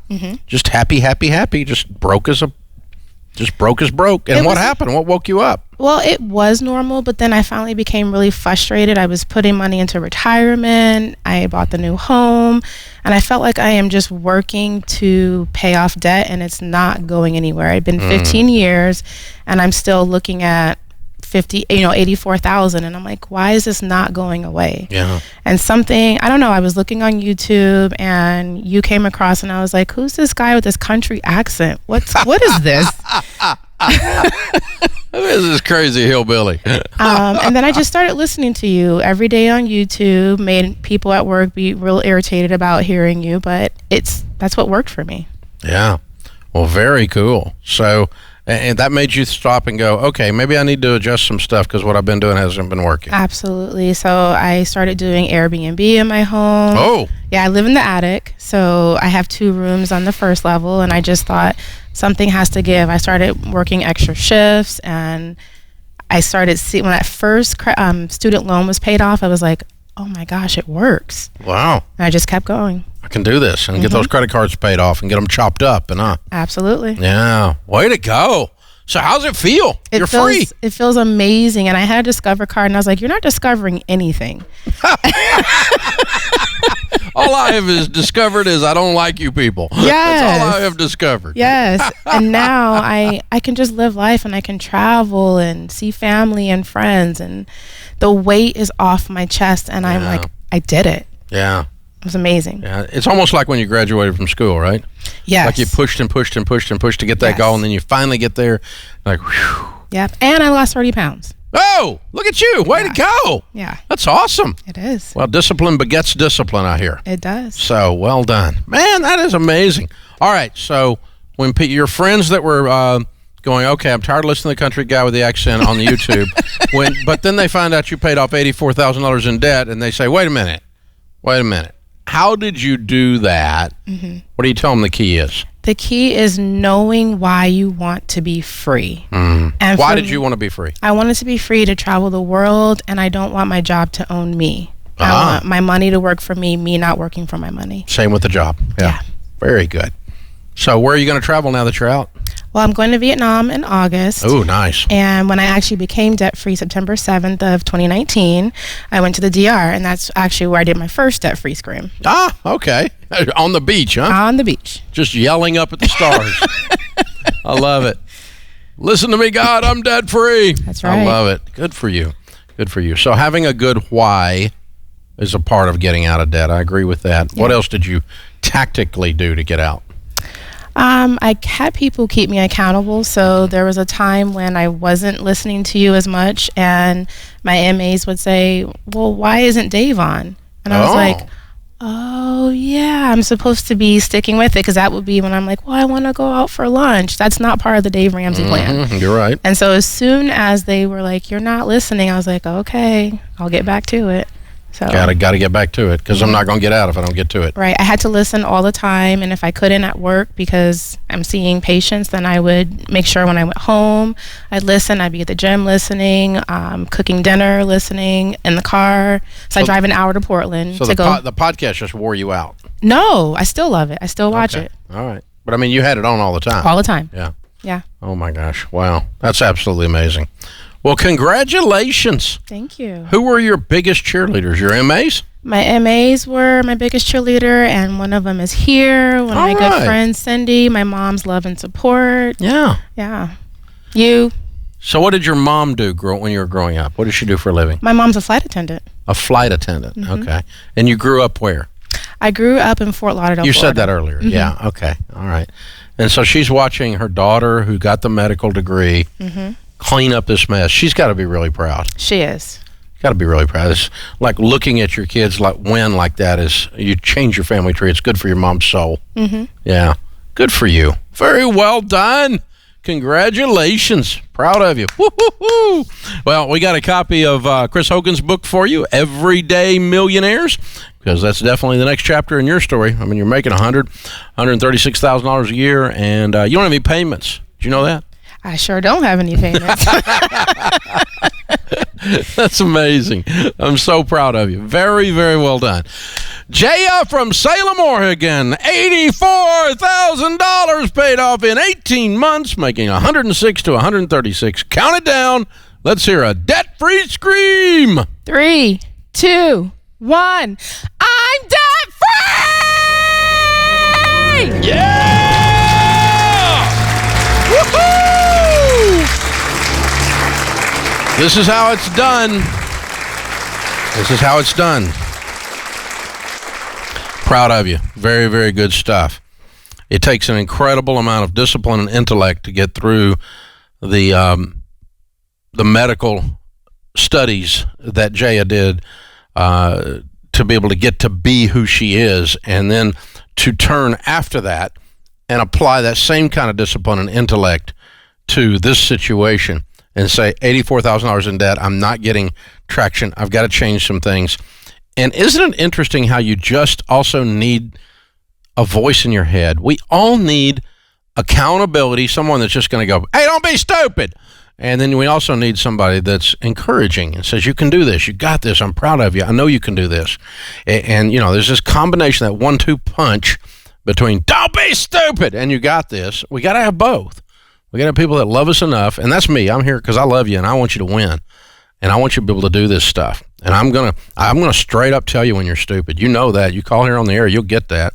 But I'll also tell you, you can do it. You can win. You can become wealthy in America today. You can live your dreams. You can change your family tree. You can set yourself in a position that you completely change the entire trajectory of everyone with your last name that follows you. Wow. Hey, there once was an old man Vanderbilt that was the guy that started it, right? There was an old man Rockefeller that was the guy that started it, right? There was an old man or old lady, count it down. There, you name the names. Someone changed that family tree to where now it's a household name many, many, many, many generations later. Why not you? It's just a series of decisions. You get to decide. This is the Dave Ramsey Show.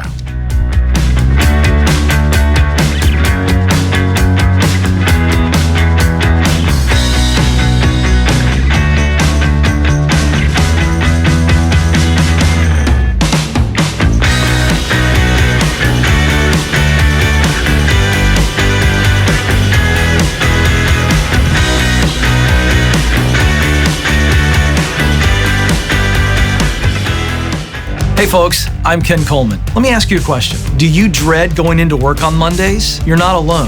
A recent Gallup poll found that nearly 70% of Americans hate their jobs. Life is way too short to walk through the week like a zombie. We all want to live a life of meaning, and I'm here to help. You are dreaming, you can see it, you can taste it, and you're frustrated. What do you want to do? 10 years from now, where do you want to be? I guess it's really a big fear of the failure in getting that job. This is simple, dude. Because you're not where you want to be. You're not who you want to be. One of America's premier experts on career, on getting a job, on finding your passion. I intend to start my own business, and I'm just looking for someone to tell me that I'm not crazy. Oh, on the surface, Donna, that makes me excited, not concerned. You're living for the weekend right now? Yeah. We got to fix that. Yeah, we do. The response to the podcast, the response to the SiriusXM show, the response when he does talks around America is absolutely over the top. Find out what you're good at. Find out what you love to do most. Because the world needs you to do it. Somebody out there needs you to be you.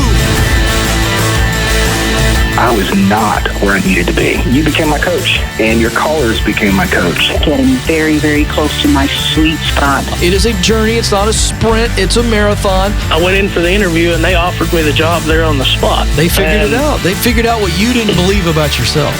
3, 2, 1. I'm living it.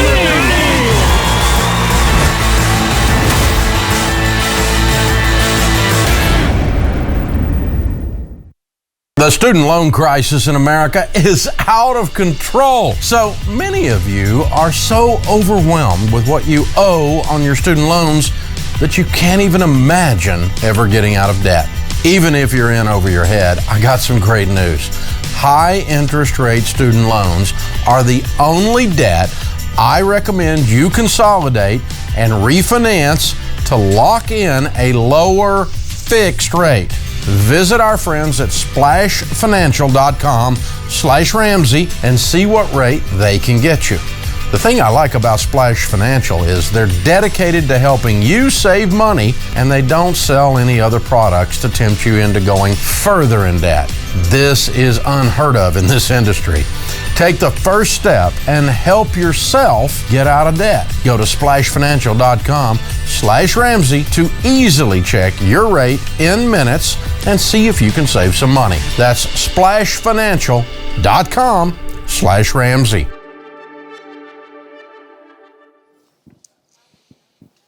Hey everyone, if you're watching the show today and it's making you want to take action and actually do something, you might need some next steps. And the good news is our team created an assessment just for people like you who want to know what they need to do next. So if you go to daveramsey.com/start, you're going to find a free assessment there. It takes you 3 minutes. Fill out some information. We're going to give you a customized action plan and some great resources to move you forward in your financial journey. Go check it out.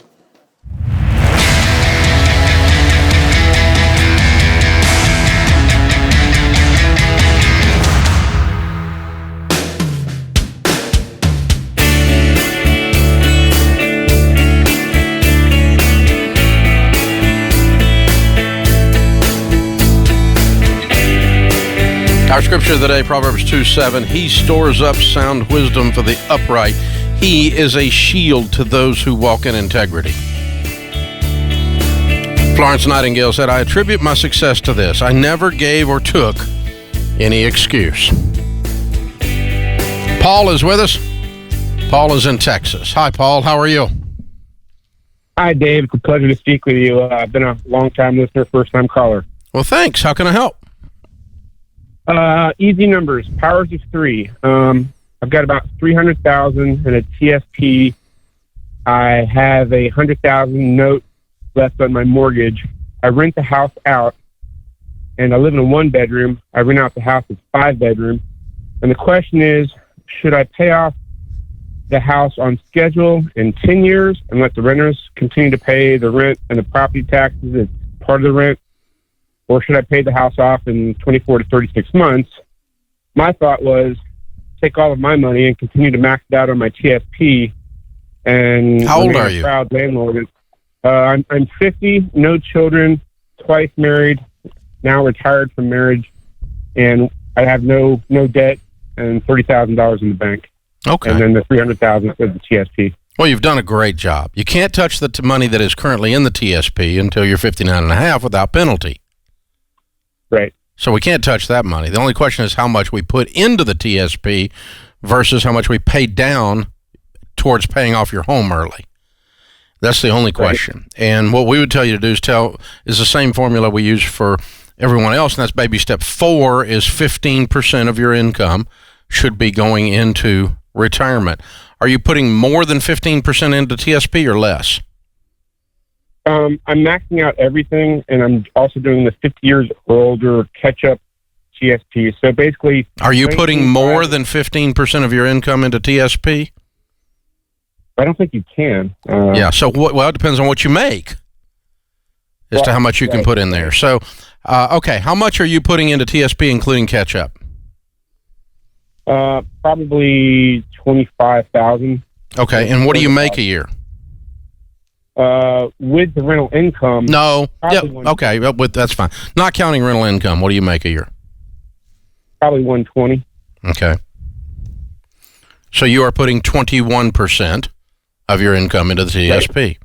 So I would back that down a little bit, and you just basically say, you said you're making $120,000, right? Right. Okay, so $120,000, I would just take that and just say $120,000 and 0.15 is $18,000 is what you should be putting into your TSP. No more. Everything above that should go to pay off your mortgage until your mortgage is paid off.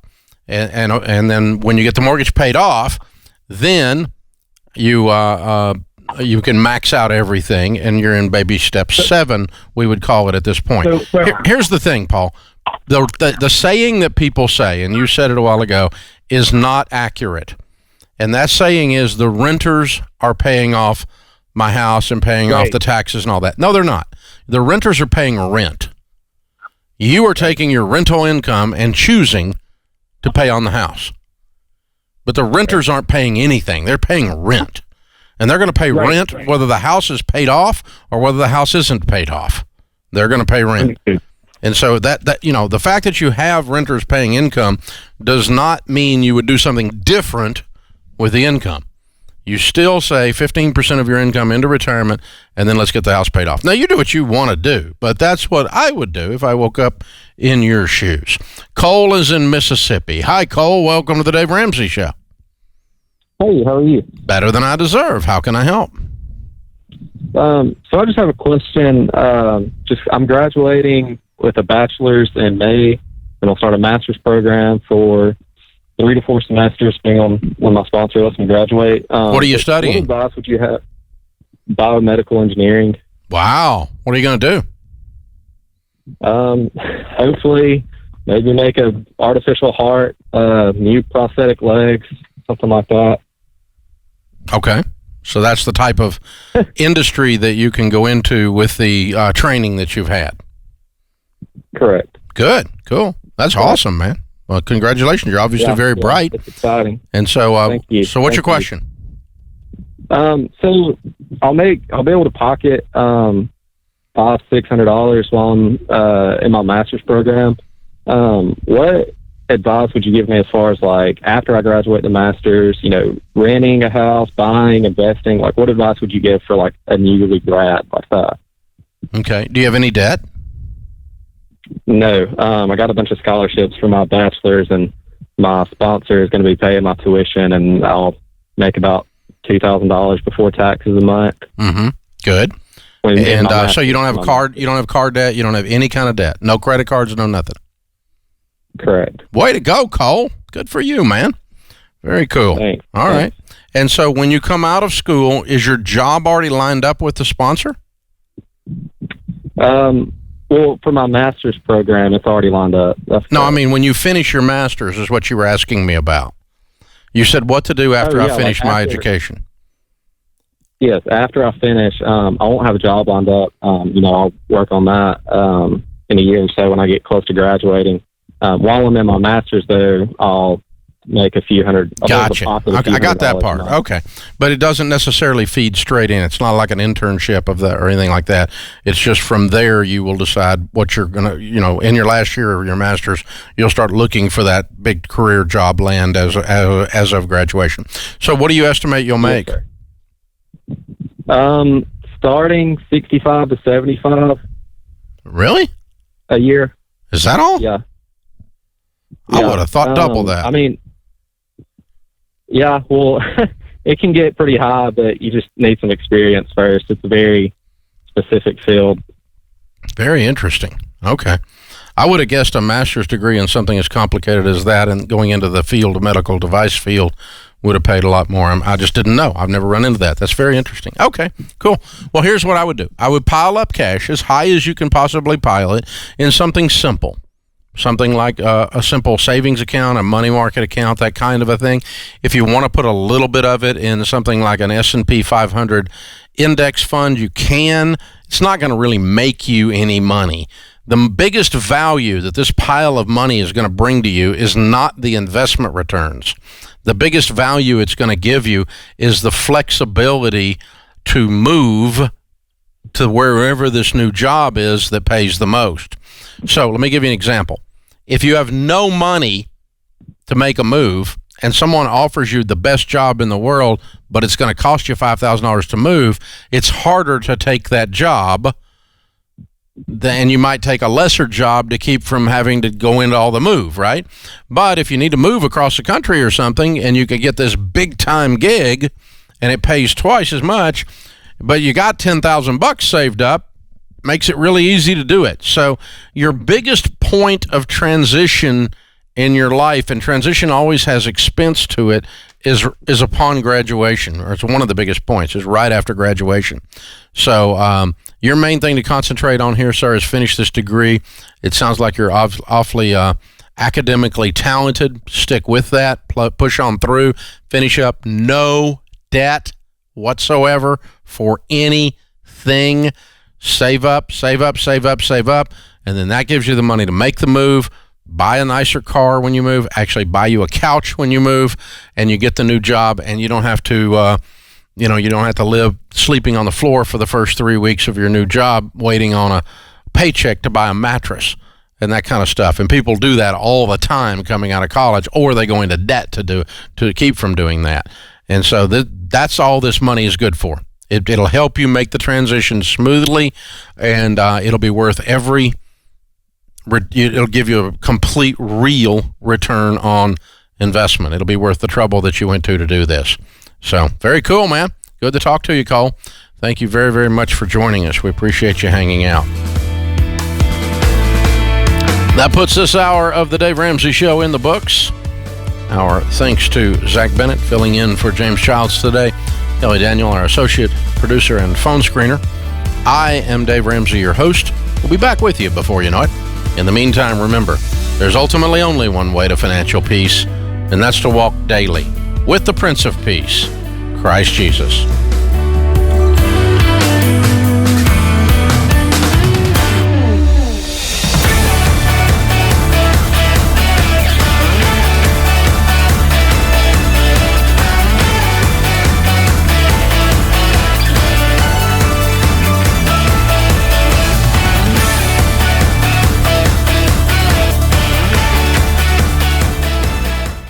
All right, I'm here with Jaya after her amazing debt-free scream. How you feeling?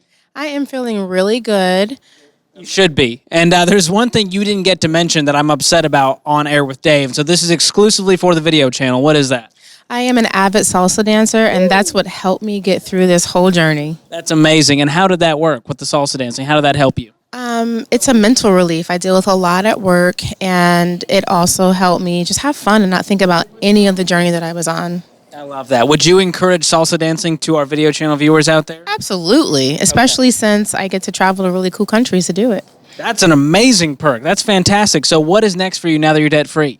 What's next is I'm actually on a salsa team, so I can start traveling and do that, pay off my house, and just see the world. Wow. That is the coolest life. I feel like I need to just quit and become a salsa dancer now. What do you think?